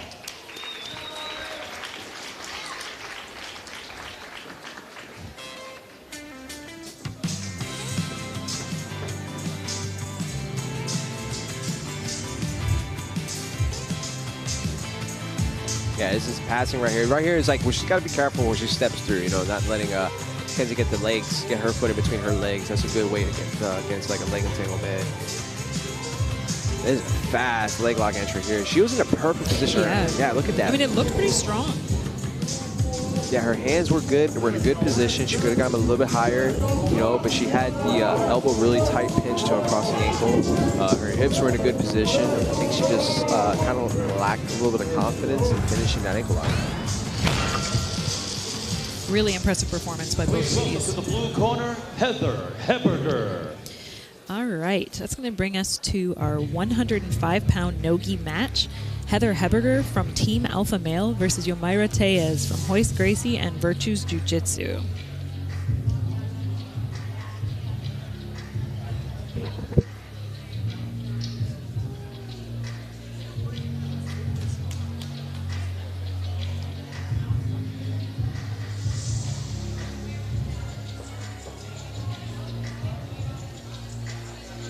Please welcome to the red corner, Yomaira Tellez.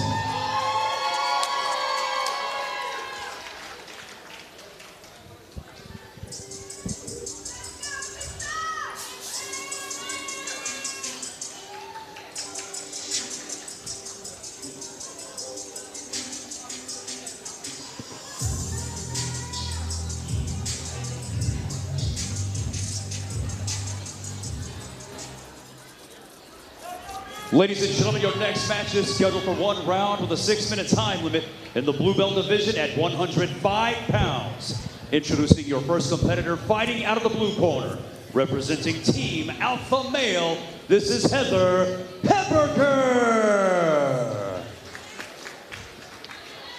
And introducing her opponent across the stage, fighting out of the red corner, representing Hoist Gracie and Virtues Jiu Jitsu, this is Yomaira Tellez.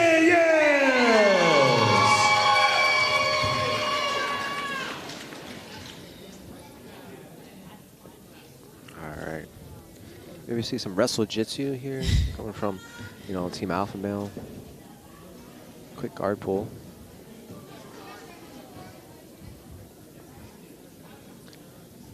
Nice. Nice pass. That was very smooth. And keeping that pressure the whole time, Yeah. keeping her hands connected behind the head, got the underhook on the far side. Peeling that off, that's masterful. You see how like buried in how buried she is into this position, you know, keeping her chest heavy, her head low. You know, she's got her hips involved here.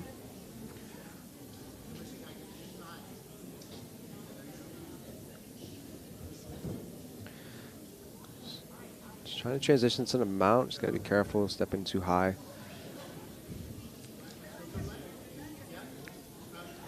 She's gonna have to walk her foot closer to her hips and then kind of get her knee across.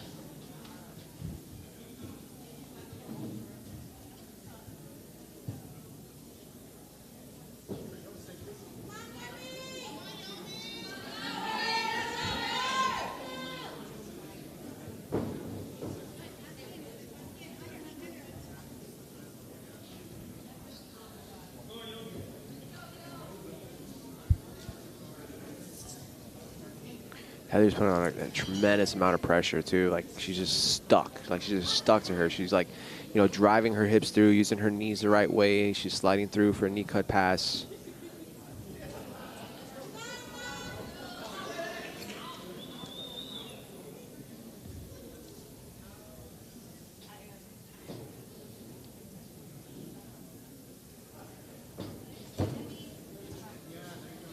Just be careful not to get her back taken here.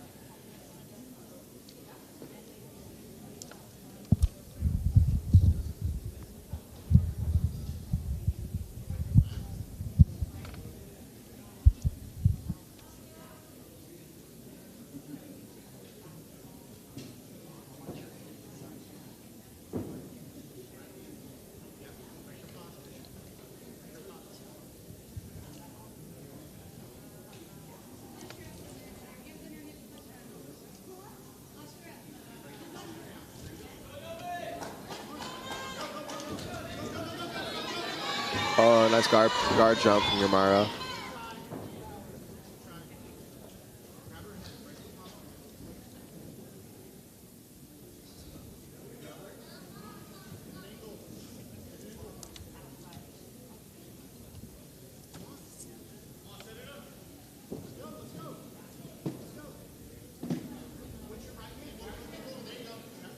We were climbing for the high guard, but Heather's making it very difficult with that really heavy low pressure.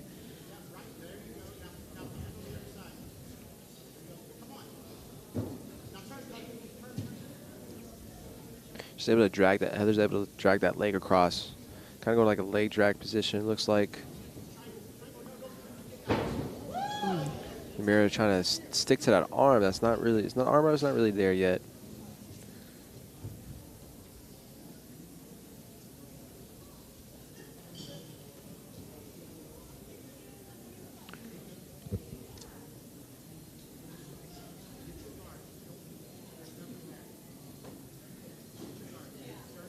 So Heather's got her hand in like kind of like guillotine position.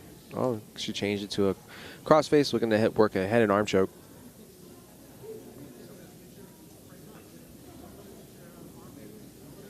She's able to put so much pressure. I wouldn't be surprised if she finishes this. Yeah, I'm definitely feeling like there's some wrestling in here for sure. Like, she may be small in stature, but that pressure is no joke.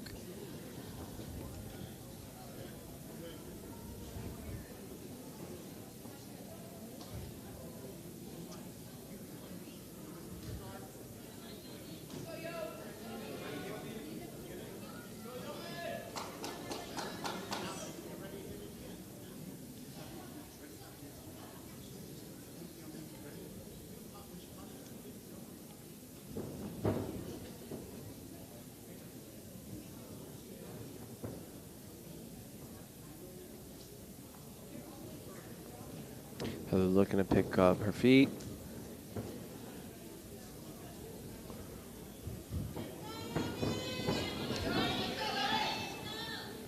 And Myra pulls guard again.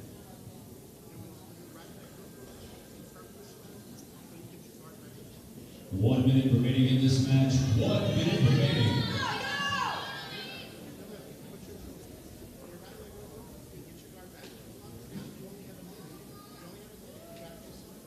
I like what Heather's doing there, pinning the arm there with her knee. Kind of just adding that slow, smothering pressure there.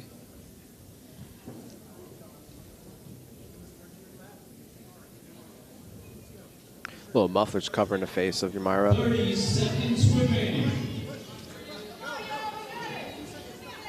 Covering the mouth and the nose of your Myra. Just kind of putting a lot of pressure on her. She's got the elbow across the body. She could just commit to the head and arm choke here. Yep. She's going to be able to put a lot of pressure on right here.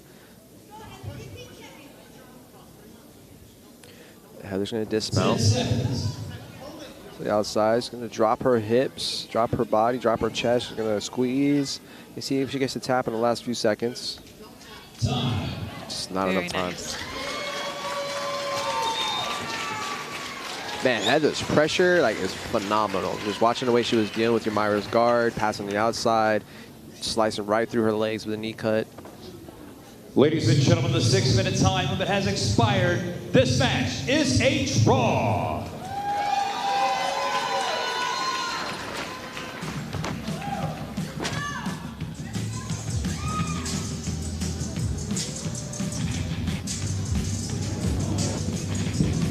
Yeah, just Heather staying locked in on that headlock, using that to just pass and smother your Myra. Cutting right through your Myra with a quick guard jump here.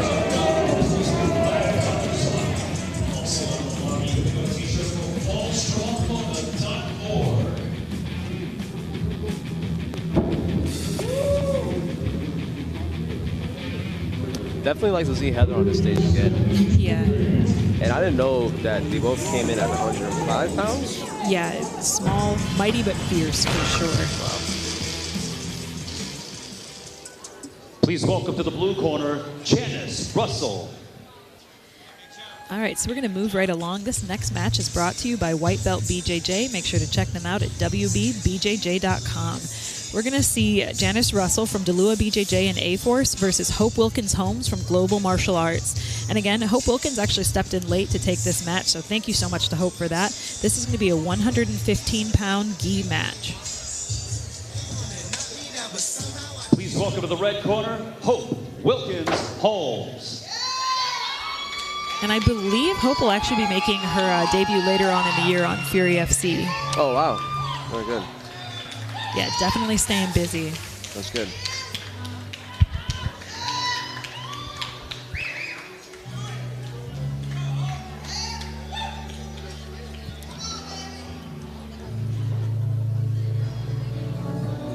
Ladies and gentlemen, the following contest is scheduled for 1 round with a 6-minute time limit in the blue belt division at 115 pounds. Introducing first, fighting out of the blue corner, representing the Lua BJJ and A-Force, this is Janice Russell.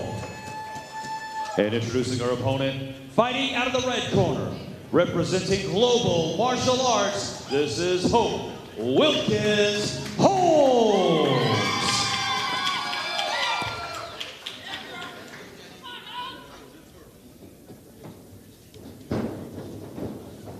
Janice very, very aggressive, immediately looking for some sort of control. Hope able to guard pull immediately, trying to look for a triangle.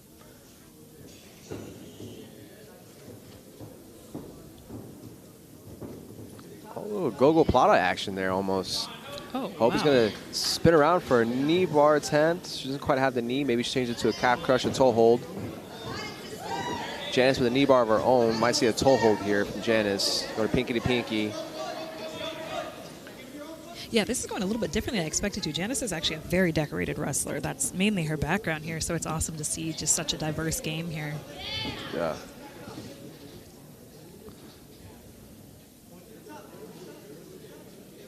See, Hope going to work a toe hold of her own. Can't really see from this angle she's working a toe hold, but I can imagine that, yep, there is a toe hold. It's one of the things I love about this rule set is being able to see blue belts playing the leg lock game, really. Because it's something that's definitely going to come into play later on. Hope takes the top position.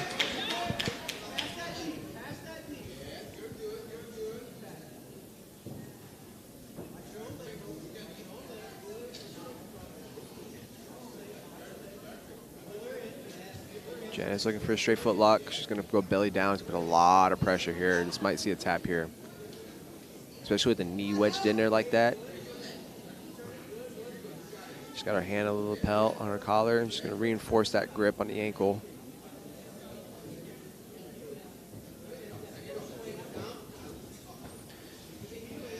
Looks like Hope's foot is starting to slip out a little bit.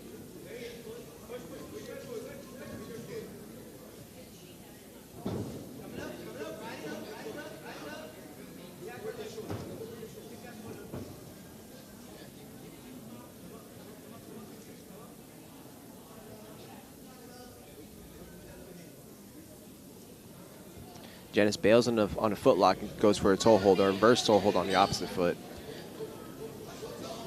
Hope rolls through for another knee bar toe hold attempt. Janice goes for a toe hold again.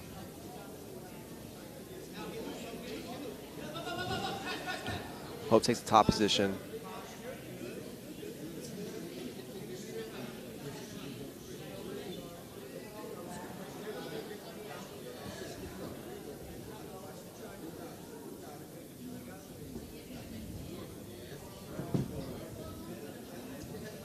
Janice turns underneath for an arm bar.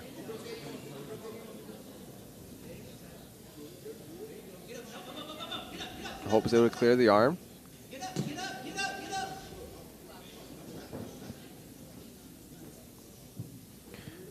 there's a lot of action going on in the last couple of minutes. I'm looking at the clock. It's like, wow, we still got three more minutes of this match. Submission attempt, escape, reversal sweeps. Yeah, very nice. Yeah. It's been really cool to see like them both going, blue belts going for as many footlocks that they've been going for. I think that's the thing. When you're given opportunities, you display that. There's a lot of tournaments that don't allow blue belts up on the stage, on the main stage, and I think it's pretty clear that blue belts have something to offer. Yeah.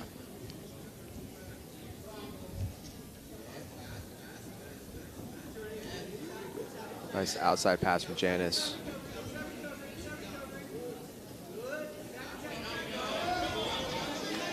We saw a Gogo Plata in the beginning from Hope. I was wondering if you're going to see it again here in a second. I think Janice is a little bit more aware of that Gogo Plata.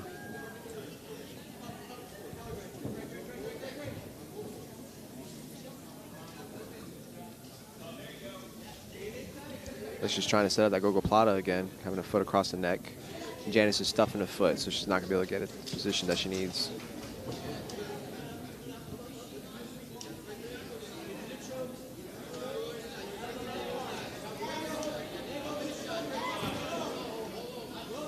Janice steps all the way through, coming back to the opposite side, crossbody.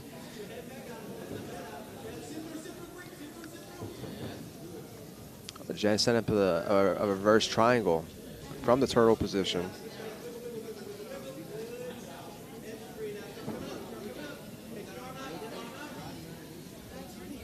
Can't tell if her head is still trapped. Might look like she's, yep, she's in a crucifix. Jen is able to get to the collar.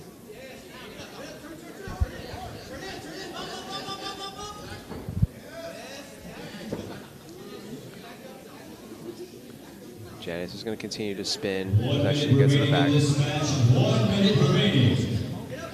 Nice reversal from Hope here. So she's working a knee bar here. Got the foot trapped. She's going to drive her hip straight through the knee. I don't think her knee's in a proper position though. You can see Janice is working a Kimura.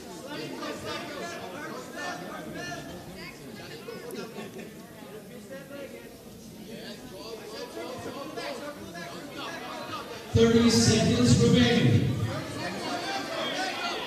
Janice goes right back to the triangle.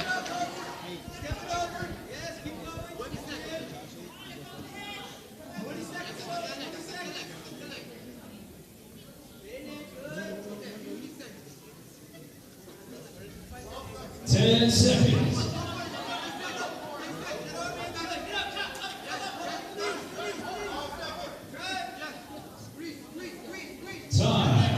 Wow, hard fought. Really great back and forth between these two ladies.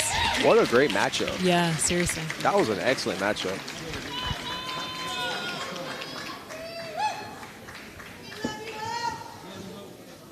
Both athletes coming in 115 pounds and just having such big jiu-jitsu, such impressive jiu-jitsu out here. We've seen that from a lot of the small ladies are the ones with like the most kind of like dominating or impressive performance. It's the little ones. So.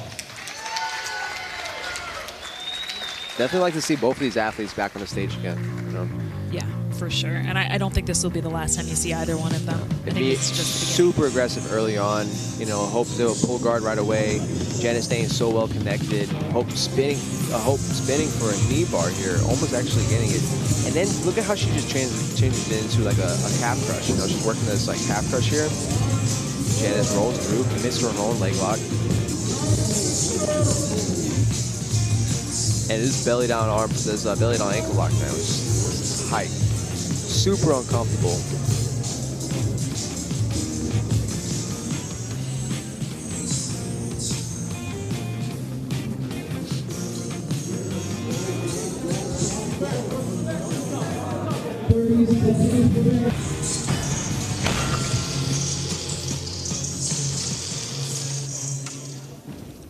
Please welcome to the blue corner, Yesenia Aguilera.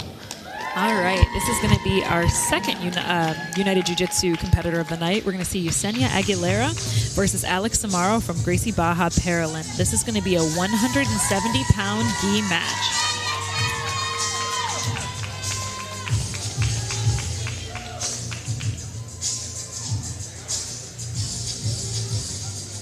And I don't know a ton about either one of these competitors, but if they're like teammates and the ladies that we've seen compete or anything to go by, these are going to be two very tough women. Please welcome to the red corner, Alex Amaro.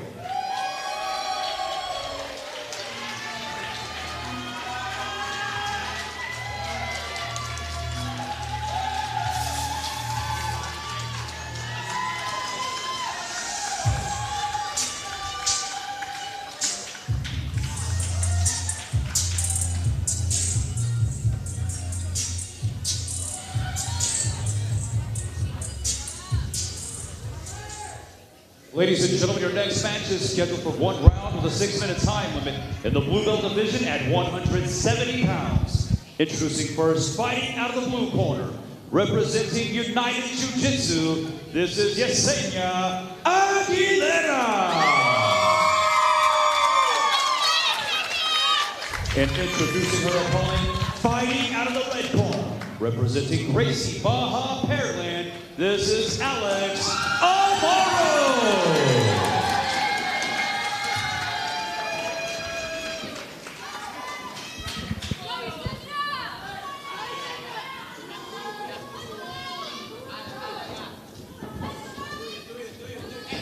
Yesenia. Oh, nice. Nice gi drag right there.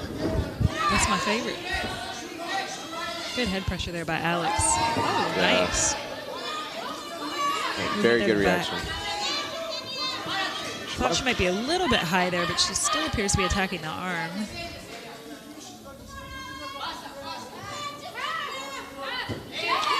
Nice over-under pass there from Yesenia. And then the way that she's shelving the leg, she's keeping her hips far from her. She's driving in, putting some good shoulder pressure.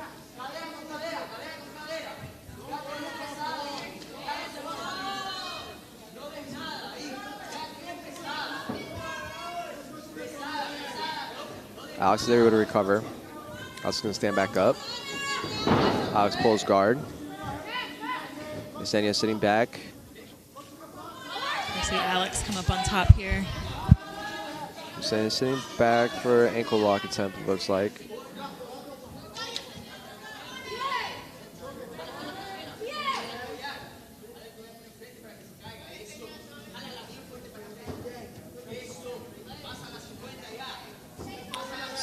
So Alex is doing a good job of just kind of keeping that leg real heavy. She's kind of forcing that almost 50-50 position. She's got to make sure that her foot doesn't come off the ground here. So if her foot comes off the ground, then that's when Yesenia is able to kind of make that ankle lock attempt a little bit tighter.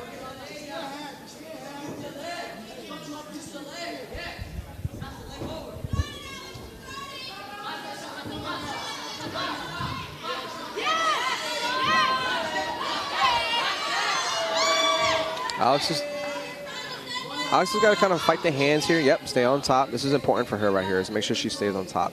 There's a lot of attacks that she can still do here. She's attacking the cross collar choke into 50-50. I think it's really easy when someone has you in a leg submission to just get hyper focused on that, but there's just so many possibilities there. Yeah. Alex has got to be kind of careful with the way her posture's leaning forward like this. If Yesenia is able to open up her hip and swing that leg, she might be able to sweep her and come up on top with her own attack.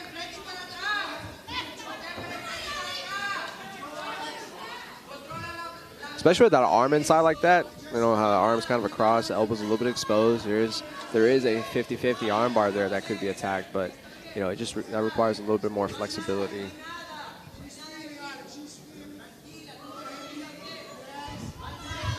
She's got that collar choke deep. She's gonna roll through. She's gonna have to commit to this choke. Oh, nice. She's gotta commit to this choke here. She can't lose her grip. If she loses her grip, she's still attacking. She's still attacking the neck. And she loses the grip. Yesenia did a really good job of dealing with that.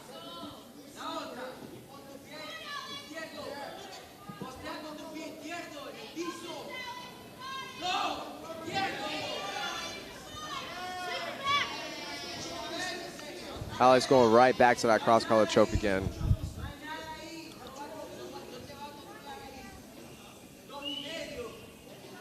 She's going to commit to this choke here. See, she's committing everything she can to this choke. It's definitely uncomfortable. It's a lot of pressure, and it's going to kind of force Yesenia to move or adjust her position.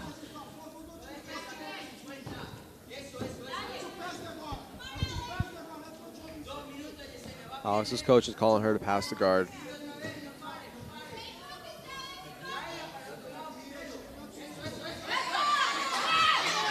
Alex steps through. Yesenia going right back for the footlock.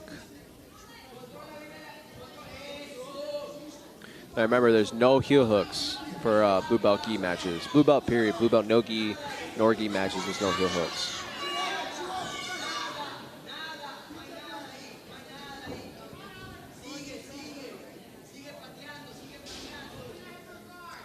Still got a minute and a half left.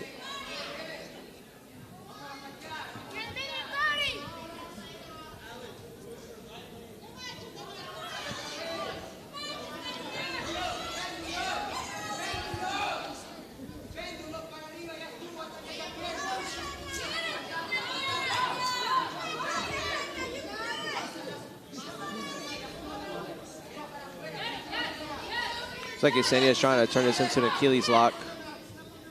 She's got the hand switched. She's going to attack more of the Achilles, which is going to be a little bit more painful for Alex to deal with. But again, Alex is doing a really good job of just maintaining the top position, which is going to make it really hard for Yesenia to finish this footlock. Yesenia's got to get her on her back. She's got to put her on her butt and then try to work the leg from there. Now this is where she has to try to finish this leg lock.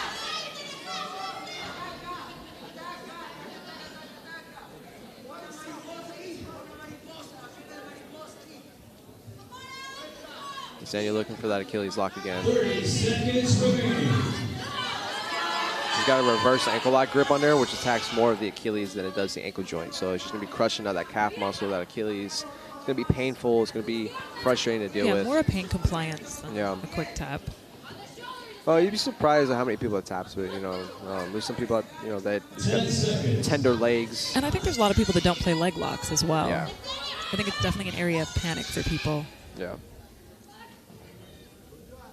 Time. Nice. Well, a really nice leg lock attempts there.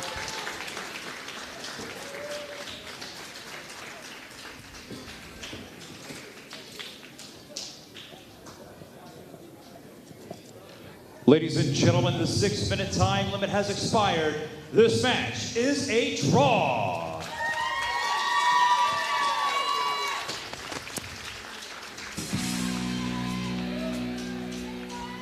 Nice gi drag from Yesenia. She comes up on the single, tries to finish. Alex does a really good job of just stuffing Yesenia's head and kind of stepping around. She got a little too high here, lost kind of the opportunity to maintain position. And then this stack, this like over-under pass is one of my favorite passes. It's an excellent pass. Yesenia did it really, really well. She even shoves the leg here, which is a big bonus.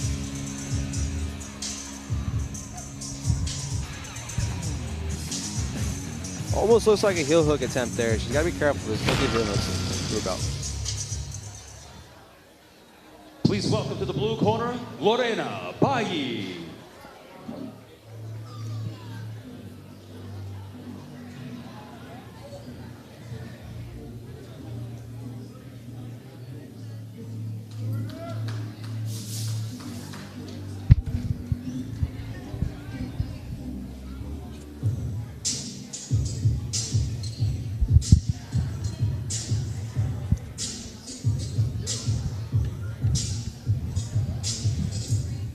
All right, our next match, we're going to see Lorena Bayi from A-Force Jiu-Jitsu versus Diana Van Houten from Gracie Baja. This is going to be a 125-pound gi match. Please welcome to the red corner, Diana Van Houten. Let me try that one more time. Diana Van Houten. I'm going to apologize ahead of time.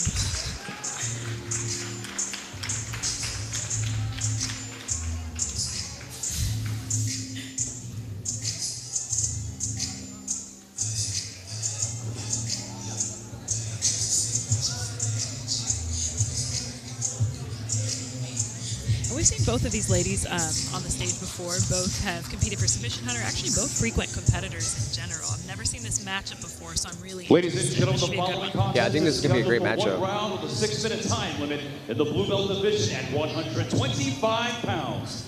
Introducing your first competitor, fighting out of the blue corner, representing A-Force, this is Lorena Bayi. And introducing her opponent, fighting out of the red corner, representing Gracie Baja, this is Diana Van Houten.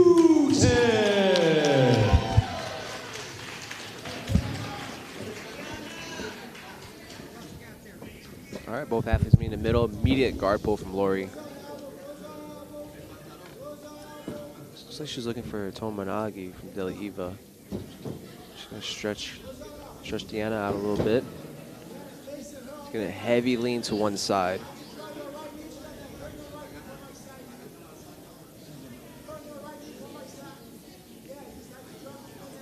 Yeah, he's gonna be careful leaning forward too much.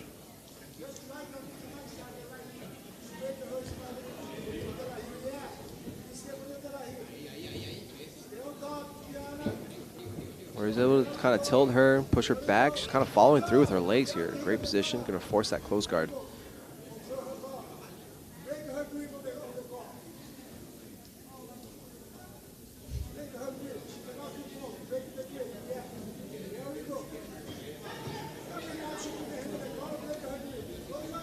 Deanna's professor is calling her to break the grip. Make sure she's dealing with the grips. Yeah, doing, I mean, exactly what she should do. Every time she puts that grip there, she just breaks it again. Yeah, I think it's easy to get the tunnel vision in some of these positions. You start to you know, you let somebody get on that collar, you find it really frustrating. You know, you gotta recompose yourself, posture, deal with what's right in front of you first, and then initiate your pass.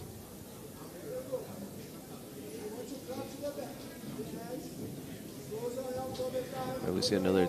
Yeah, it looks like Lori's really trying to get that highlight sweep.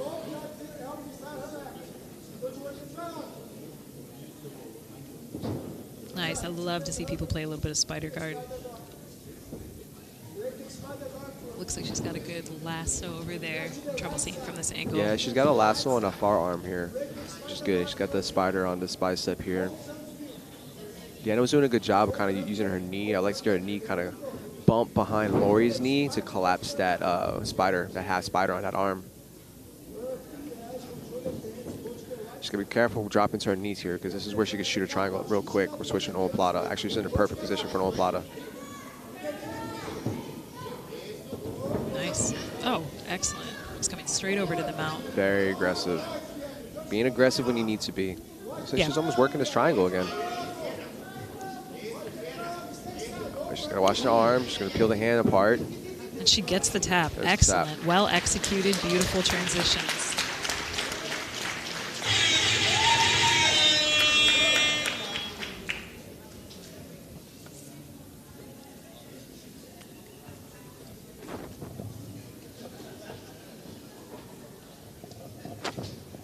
Ladies and gentlemen, your winner of this match with an armbar, Lorena Bjj. Sorry, I forgot that. You were on there.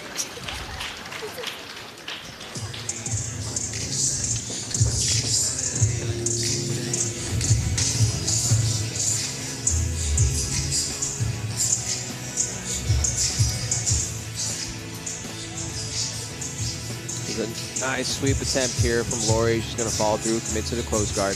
This is where you need to be aggressive. It's a great opportunity for her to come up and take that top position. And that's what really caused, that's what got her, that's the seal of the match. You know, being that aggressive in the right moment is going to open up different parts of your game and it's going to make that person kind of compromise. So great follow through for the armbar, peeling the hands apart. Looking for this quick tap from that point on. Excellent job, Lori.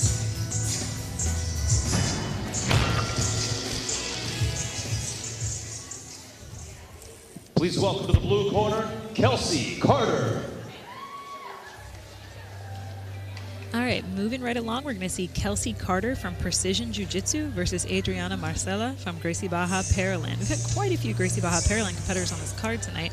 This is going to be a 135-pound gi match. Now, I've never actually seen either of these women compete. I had the pleasure of meeting them both at weigh-ins. Both just look like really game competitors.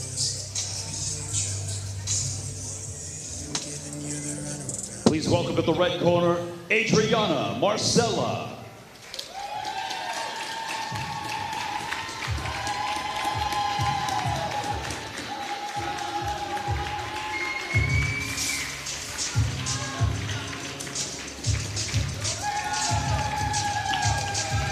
That was 3 Gracie Baja matches back to back. Seeing the same coach coming out here.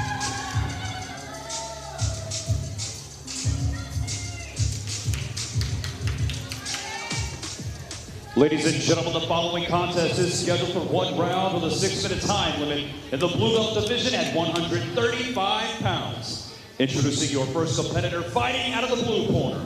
Representing Precision Jiu Jitsu, this is Kelsey Carter. And introducing her opponent fighting out of the red corner. Representing Gracie Baja Pearlan, this is Adriana Marcella.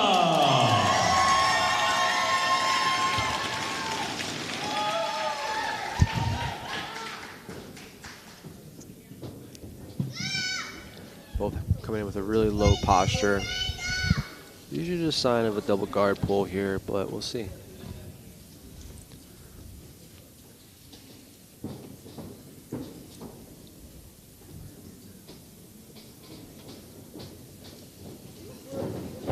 Kelsey with a quick guard pull. Looking to roll underneath. I thought we were going to see a quick armbar attempt there. I would say the opportunity definitely could have been there. You know, just I think she wants that leg. Yeah. Yeah.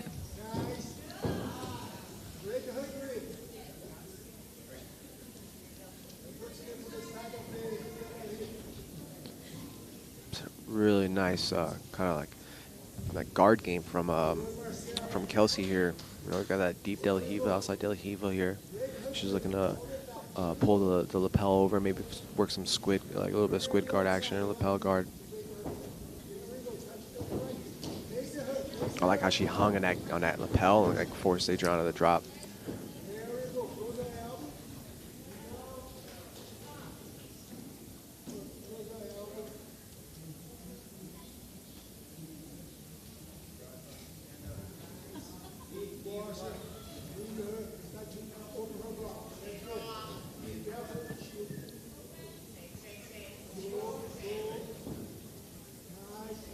This can be a really exhausting position to be in, really for both people. I mean, to hold your guard here, but also just the kind of pressure of holding up your opponent's weight. Yeah, but it's still a good thing. It's a good game plan. It's a good way to Definitely. deal with somebody with long legs. It's got a really good guard like Kelsey here. I mean, if you have a solid guard, that's not a bad place for you to be. Yeah.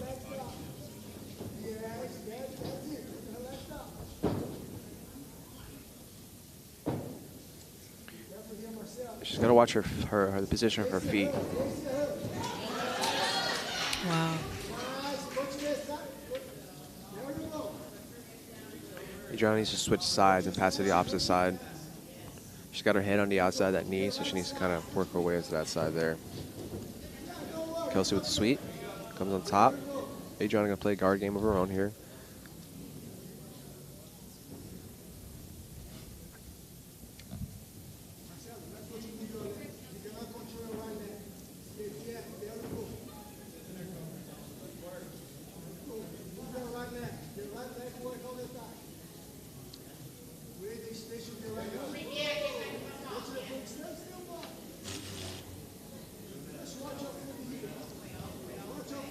Kelsey forces the 50-50 position. She's going to go for inside toe hold. Looks like she's grabbing the top of the toes here. A little bit harder to achieve from this position.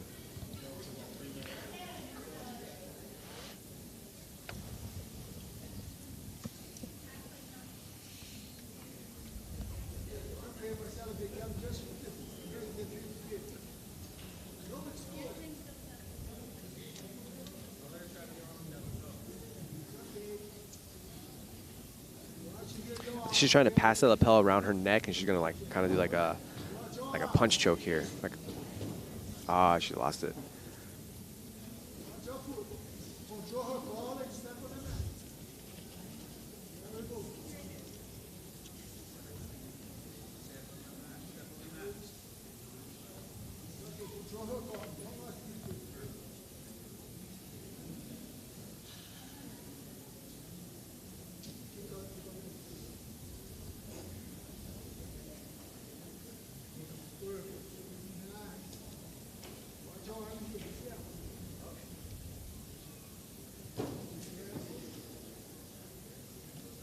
You know, I will say that the 50-50 position does reduce like the amount of submissions that you can go for. I'm not saying there's no submissions there, but it is a little bit harder.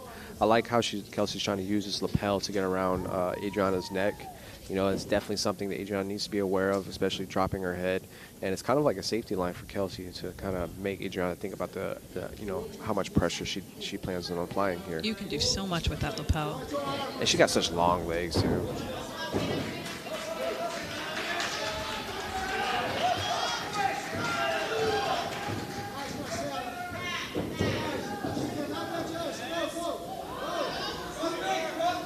I like that pressure there, that kind of Wow, look at the pressure that she's putting on right here with her hips and stacked. She's forcing this kind of. Remaining in this match, 1 minute remaining.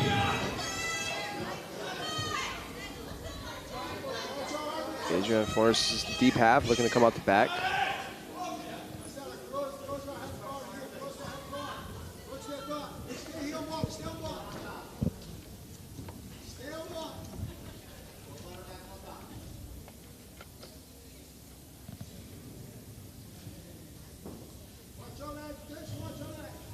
Seconds remaining.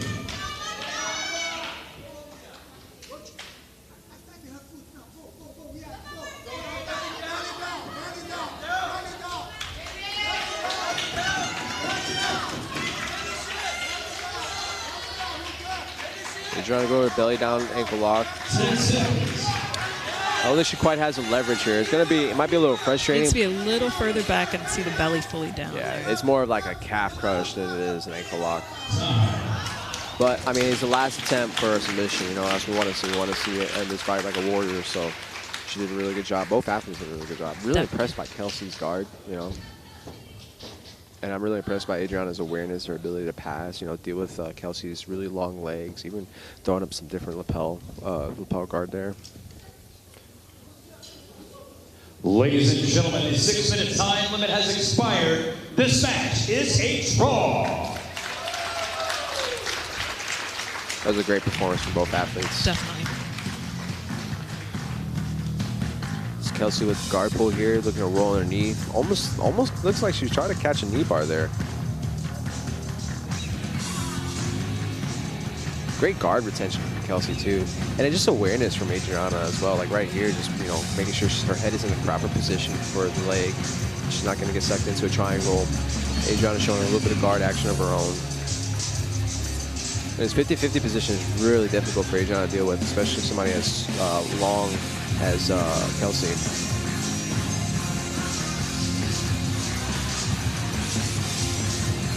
I like that attempt of the stack with the knee behind her knee. You know, I think if she would have grabbed the back of her pants, it would have kept her base a lot stronger. Please welcome to the blue corner, Sarah Koleva.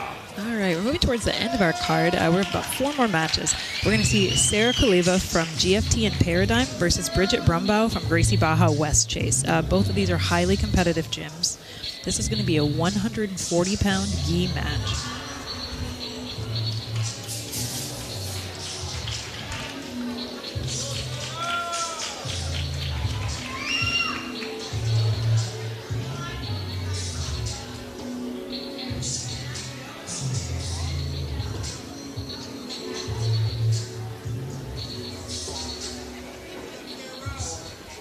Please welcome to the red corner, Bridget Brumbaugh.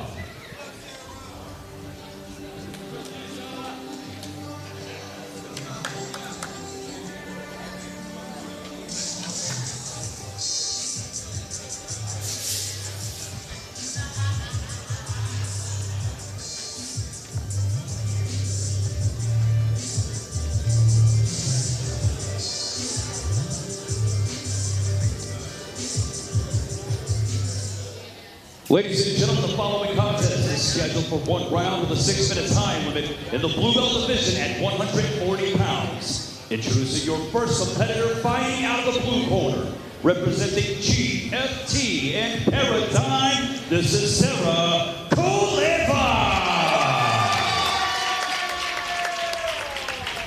And introducing her opponent, fighting out of the red corner, representing Gracie Baja West Chase, this is Bridget Brumbaugh.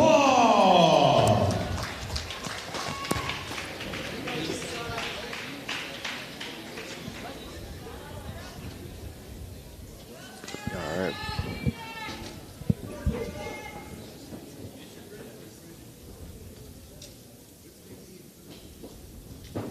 Both athletes feeling each other out here, just trying to establish some sort of grip. I love Sarah's game face here.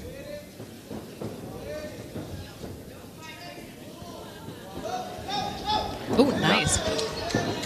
Very nice guard jump from Sarah. But just gotta be real careful how she's kind of hanging her hips over like this. You know, her arms are on the shoulder. I think I can't really tell from this angle, but it looks like she's trying to attack the neck.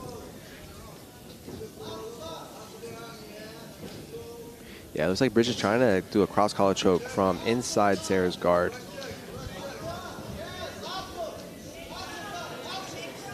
I wonder if Bridget does some powerlifting because, like, She's unfazed. Yeah. Just because of the way she kind of lifted Sarah up and the way how strong her base is right here. Sarah kind of throwing up a cross choke of her own here.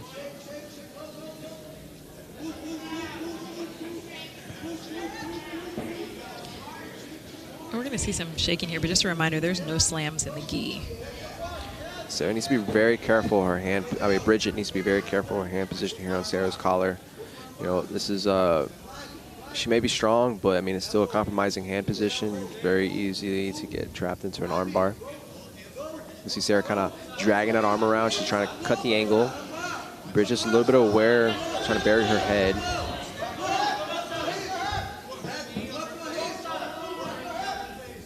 Bridget needs to kind of connect that hand to her bicep. It would be much safer to connect her hands to her bicep than hold her hands together here.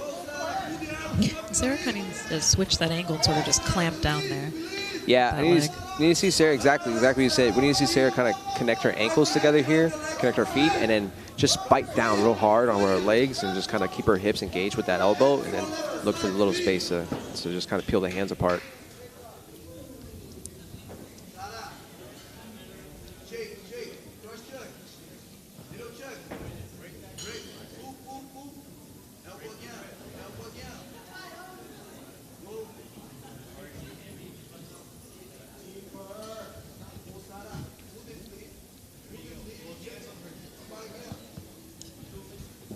Bridget again with the hand in a very compromising position. She needs to be very careful with that.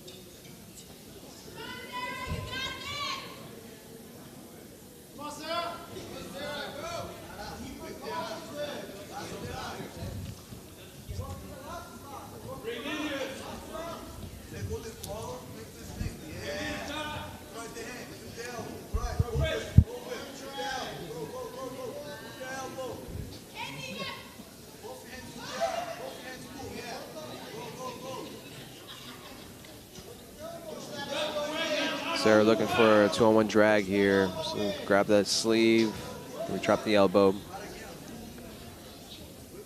Just getting her hips out a little bit too. I mean,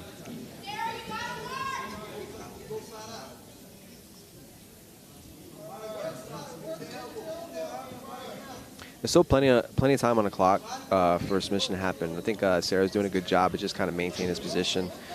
Bridget, you know, she's got to be careful with her hand position here. You know, we got 2 minutes left on the clock. She could get a little bit complacent with that, and it'd be a quick entry for Sarah to go for armbar.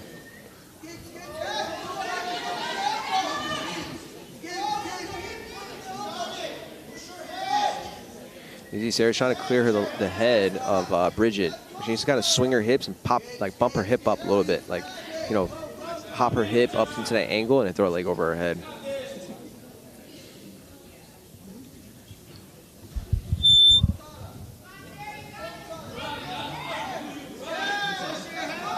Bridget's now pulling Sarah into the angle that Sarah needs to finish that arm bar.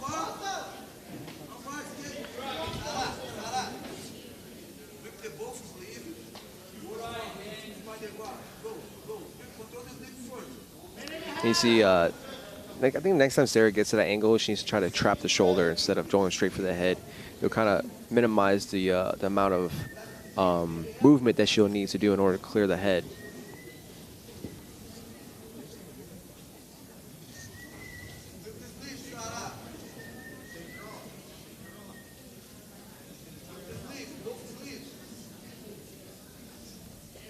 One minute remaining in this match. 1 minute remaining.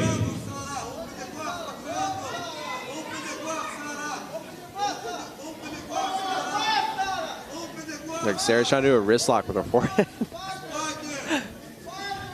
It was like she's trying to put her head on the top of her hand and maybe gooseneck Sarah's wrist. Sarah's corner has been calling for her to open the guard here. Yeah. Tomanagi right here. She's got her feet in a proper position. 30 seconds remaining. I mean, Bridget seems pretty solid. I think she's probably rather difficult to sweep. I don't disagree with you at all. I think Bridget is like a part-time power lifter. You know, just kind of looking at her base and how strong she is. Yeah, if not, she just has such a super impressive base. Uses her hip pressure really well. The way she powers forward makes me agree with you. I think it's possibly powerlifting. If not, she should take it up. Yeah. Yeah, for real.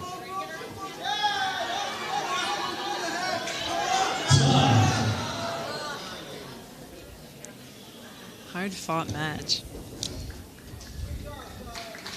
Yeah, it was a good match. Very good match.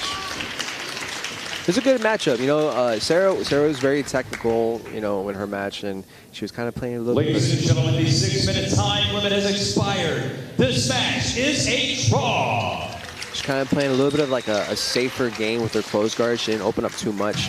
Bridget just, you know, not really caring what her hands were. I think she just felt super confident being on top. Definitely. You know, maybe utilizing those compromising positions to get Sarah to kind of open up her game and utilizing that to pass. And there's nothing really wrong with that. If you're that confident in your escapes, then why not? Yeah, Bridget should definitely take up powerlifting.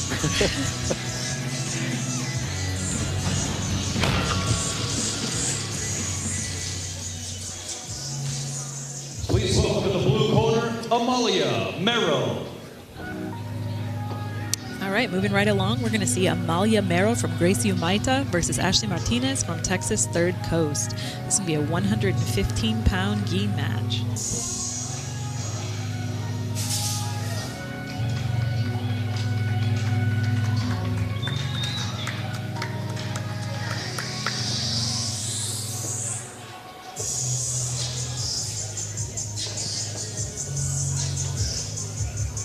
Please welcome to the red corner, Ashley Martinez.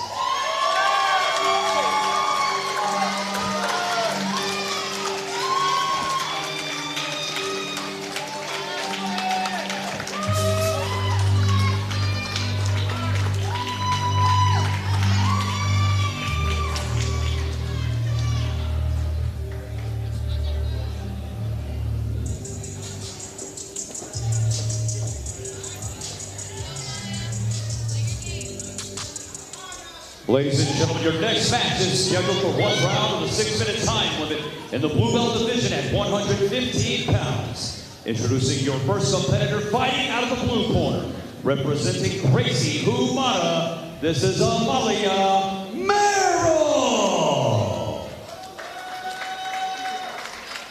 And introducing her opponent, fighting out of the red corner, representing Texas Third Coast, this is Ashley Martinez.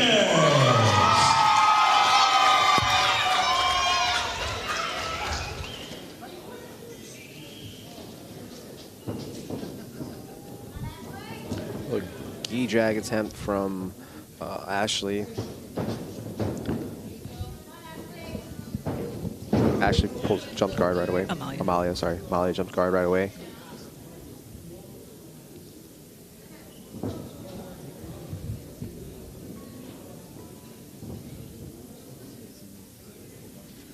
Ashley's doing a good job of just staying postured. You kind of see her chin is up, her shoulders are back. You know, she's staying pretty disciplined with her posture. Yeah, calm, good posture here. So, this is going to put a lot of stress on Amalia's guard as well. You know, just kind of maintaining that posture. Staying pretty disciplined. Just focused, laser locked in.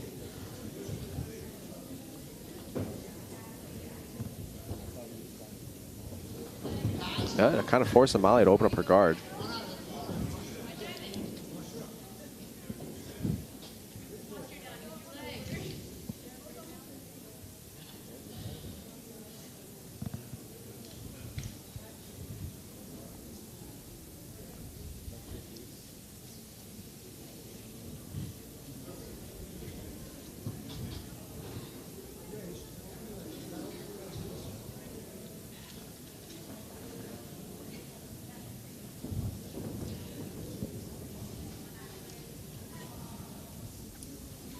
So Amalia's gonna have to like walk. I think she needs to walk her legs up and maybe deal with that hand that's on her hips. You know, maybe grab the elbow, peel the elbow open. It'll help collapse the hands, collapse her posture a little bit better than she is right now. She'll be able to break down Ashley's posture really well.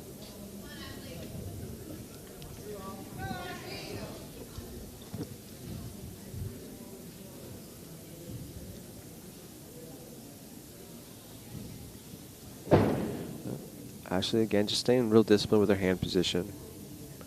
Keeping a lot of pressure on Amalia's hips.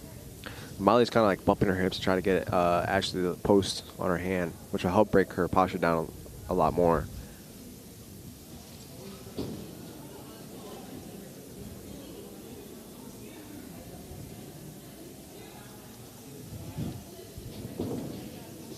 The guard is open.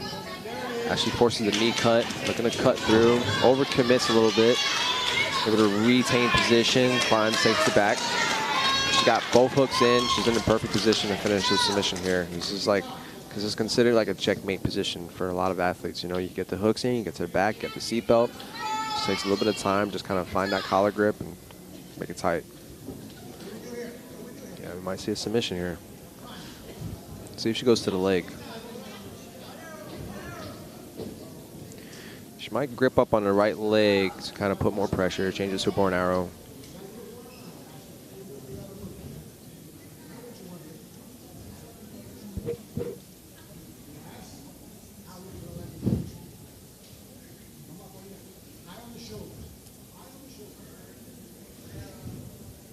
She's getting the hand behind the head, just trying to apply more pressure to the choke.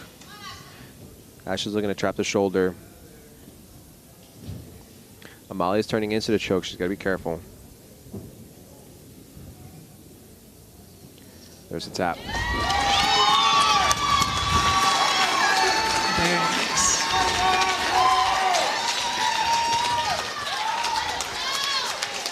I mean, honestly, like it all paid off for Ashley. You know, she maintained posture. She kept her hands on the hips. She was super focused. Kept her shoulders high. Kept her head high. Yeah. Ladies and gentlemen, your winner of this match with an Ezekiel choke, Ashley Martinez. It's more like a cross collar. It's like a lapel choke from the back. I like to call it the single wing choke. You know, because you go underneath the arm like a half Nelson. I call it the single wing choke. I'm sure there's another name for it.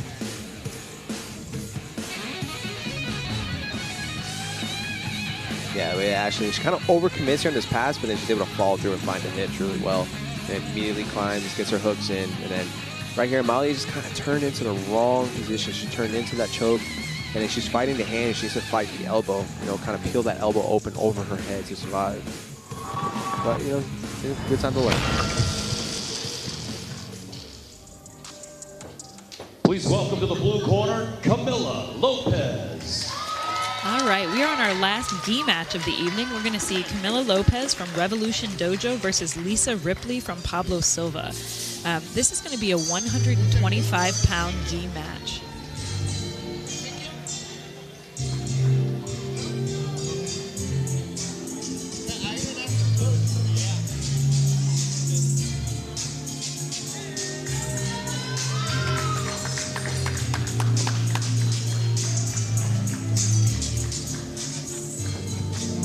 Welcome to the red corner, Lisa Ripley.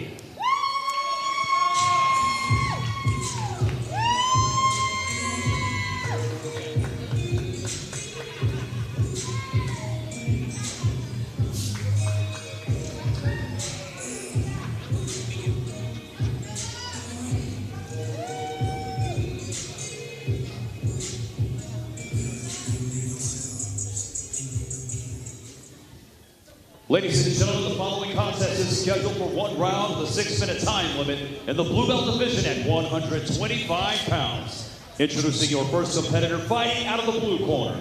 Representing Revolution Dojo, this is Camila Lopez. And introducing her opponent fighting out of the red corner. Representing Pablo Silva, BJJ, this is Lisa Ripley.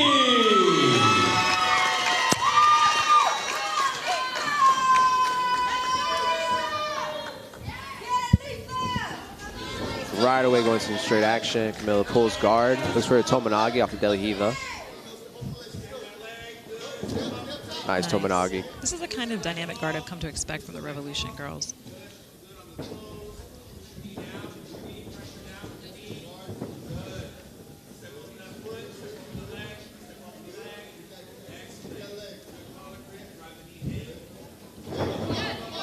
Just a little chair sweep from Lisa.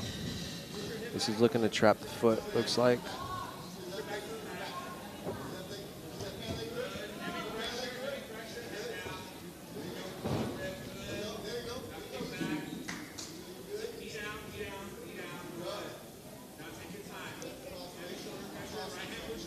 Camila kind of forced a split position here, driving her left knee through. She Nice back steps.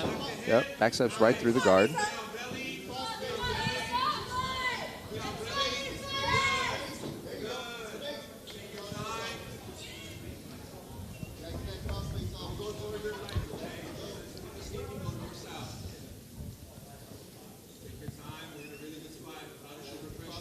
I like that pants grip right there she's using on the leg. It's kind of keeping Lisa from getting her leg back involved.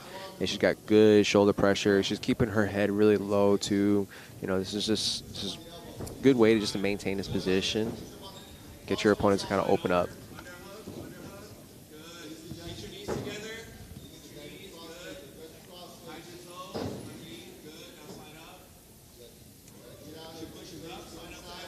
Camila immediately mounts. Loses the mount position. Lisa ends up on top.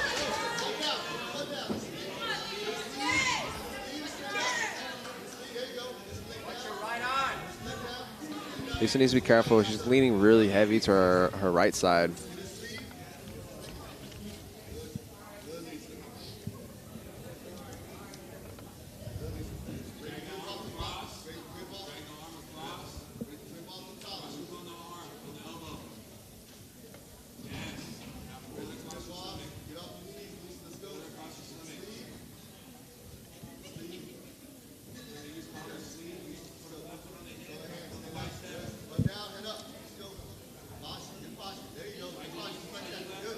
I see another overhead sweep attempt from Camila.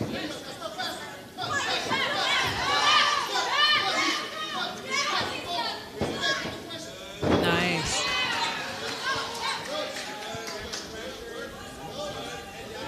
Nice bullseye pass. Beautiful passing here. Really was.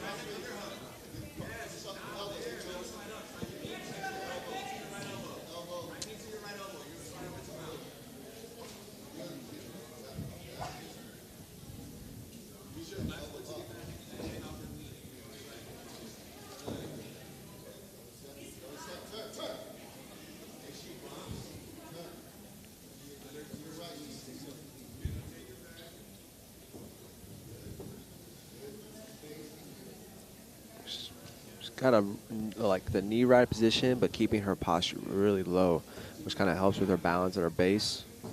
There's some good shoulder pressure there as well.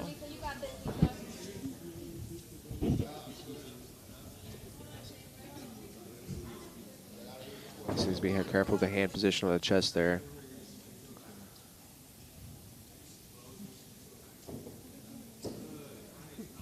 I like how Camila was using kind of like the crucifix. She was trapping the wrist. She's trapping the wrist here with the foot, you know.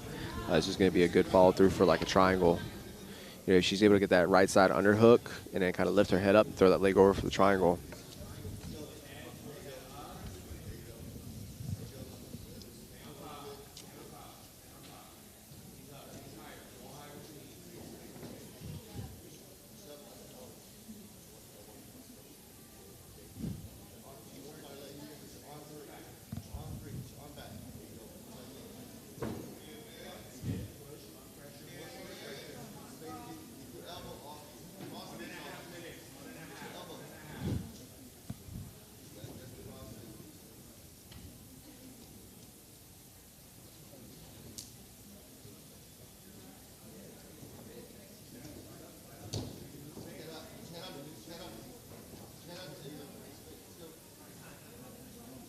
Ref is going to reset it back in the middle.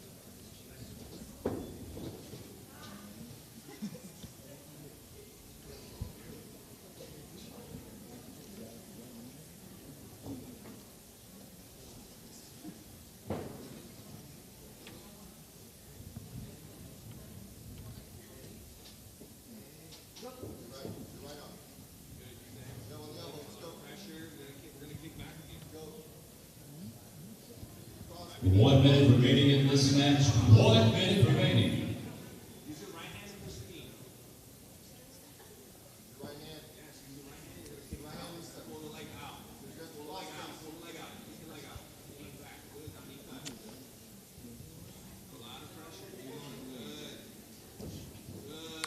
Good. Good. Camila's able to pass.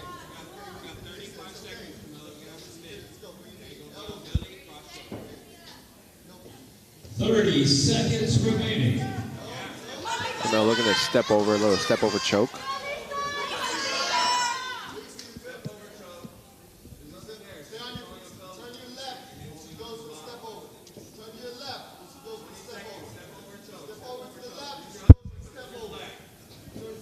Seconds.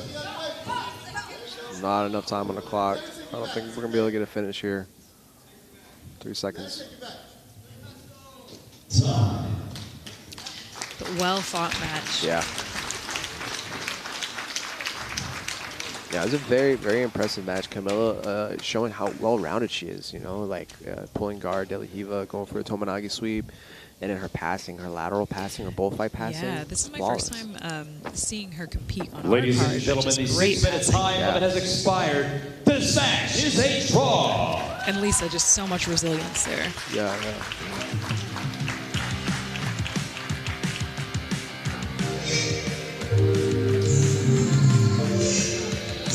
Yeah, nice Tomonagi sweep from the De La Riva attempt there. Outside lateral passing here, kind of force the half guard position.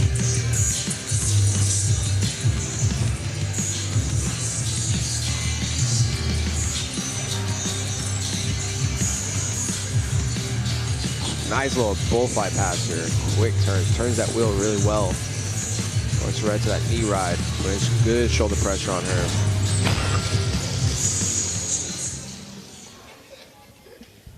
Please welcome to the blue corner, Kiana Jackson. All right, this is going to bring us to our last match of the evening on Submission Hunter Pro 60. We're going to see Kiana Jackson from Pinnacle versus Katie Sauger from the dark side. So we're going to end the evening with a 165-pound no-gi match.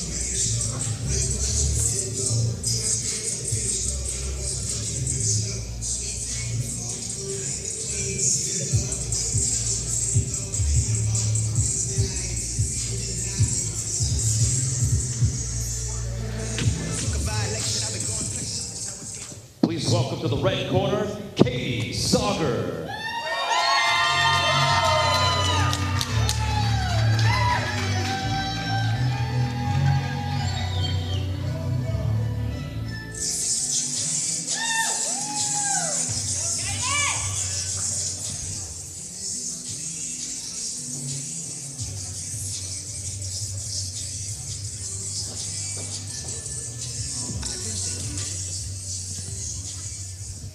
Ladies and gentlemen, the following contest is scheduled for 1 round with a 6-minute time limit in the blue belt division at 165 pounds. And it is your final match of the evening.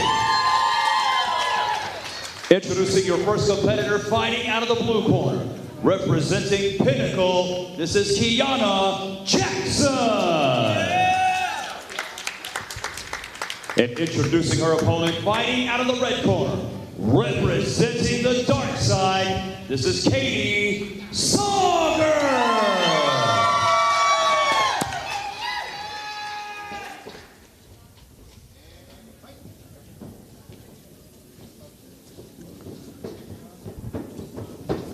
Kiana pulls guard. Okay, looking to pass outside.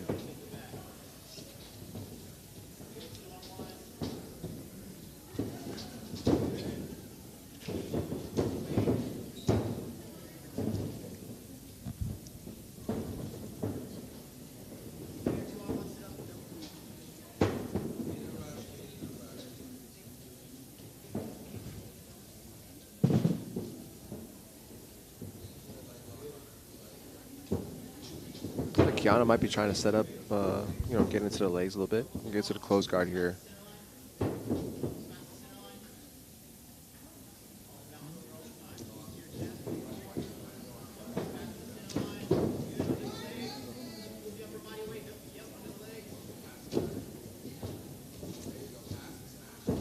Okay, looking for the outside stack pass. Kiana's be careful getting off her back.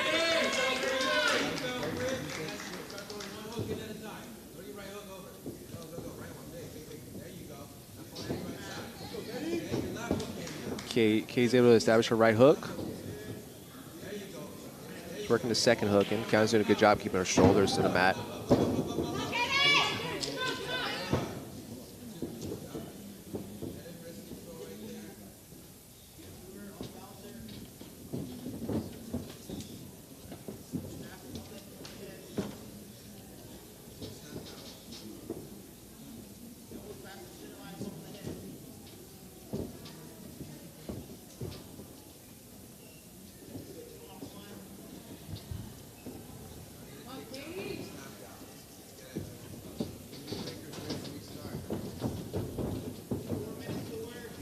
See if just kind of hand fighting here, just you know, maintaining the top position. I think both athletes still trying to figure out which position they want to take this match.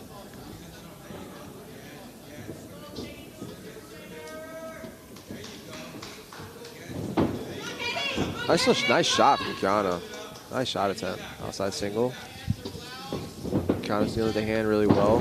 Nice level change. Again with the outside single.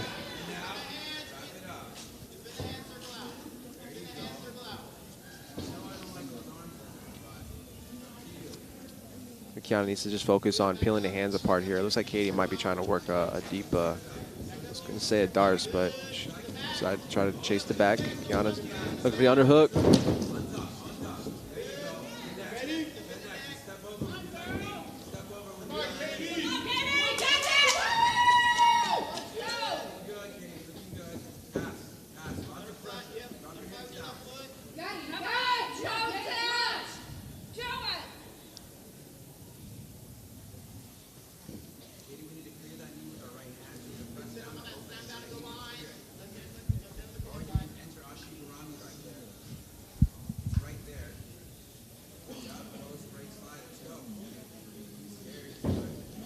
Kiana looking for the Kimura. Katie's able to split the legs. It's a good position for Katie to be in. I think she needs to reconsider that position again.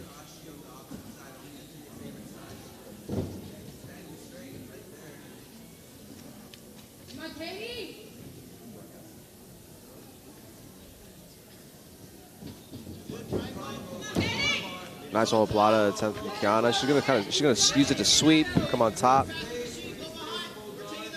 It's a nice transition there.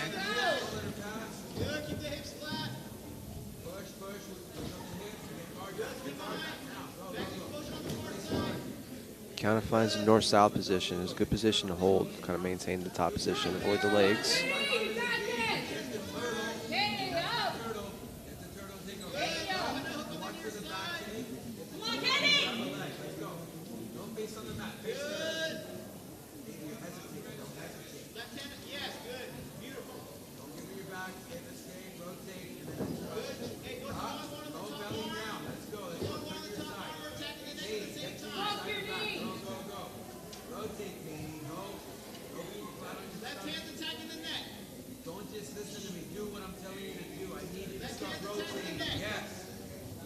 Katie can't get flat here. She needs to turn her hips. She needs to kind of peel the legs open.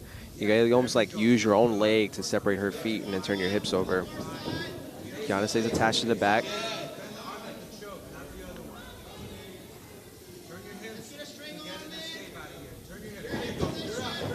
Got about a minute left on the clock. Transition to the mount.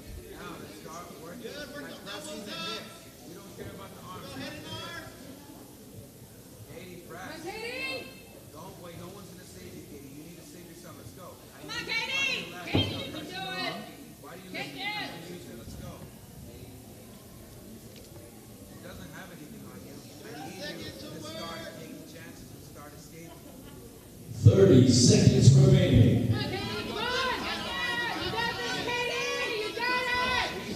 Kiana's looking to steal with an arm bar here. There was an opportunity there for her to kind of grab that arm. She's got to trap that arm. She can't grab it with her hand. She's got to hug it. She's got to hug that arm.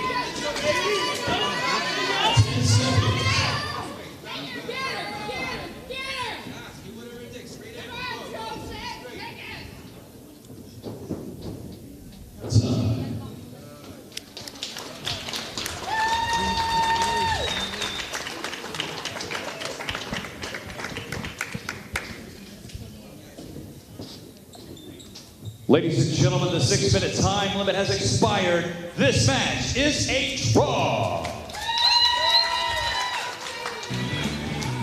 That is going to bring about the conclusion of Submission Hunter Pro 60. Kiana pulls guard early on in the beginning. You know, she's kind of using that wrist grip, and then Katie tries to bypass right through. Katie doing a good job, but just kind of like, you know, putting pressure on Kiana. She almost got to the back here. Kiana's just super aware of making sure she's not able to climb on her back, looking for the top position herself. And then you kind of see, you know, the position's kind of reversed here towards the end. Kiana's able to, you know, capitalize on a few positions. She is again on top, maintain north-south, get to the mount, get to the back. kind of displaying very active style jiu-jitsu, and Katie just having a really strong pressure, you know, like put her will on her.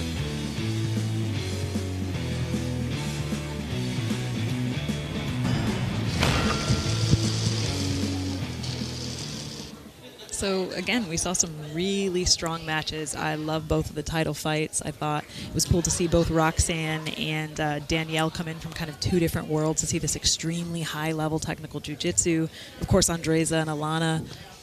Yeah, honestly, like a lot of these ladies that came out here, they made a huge statement. You know, just showing that we can put a whole card together just with ladies jiu-jitsu, and you know, show how aggressive and how violent powerful. they can be, you know. And, you know, it was a great event. I'm glad we were able to be a part of this, and I'm glad everyone came out and supported it. Definitely. So thank you for joining us, and hope to see you at the next event. On behalf of the entire Submission Hunter Pro team, thank you guys so much for tuning in and for supporting a great cause, and all of our phenomenal competitors on this card. Thank you.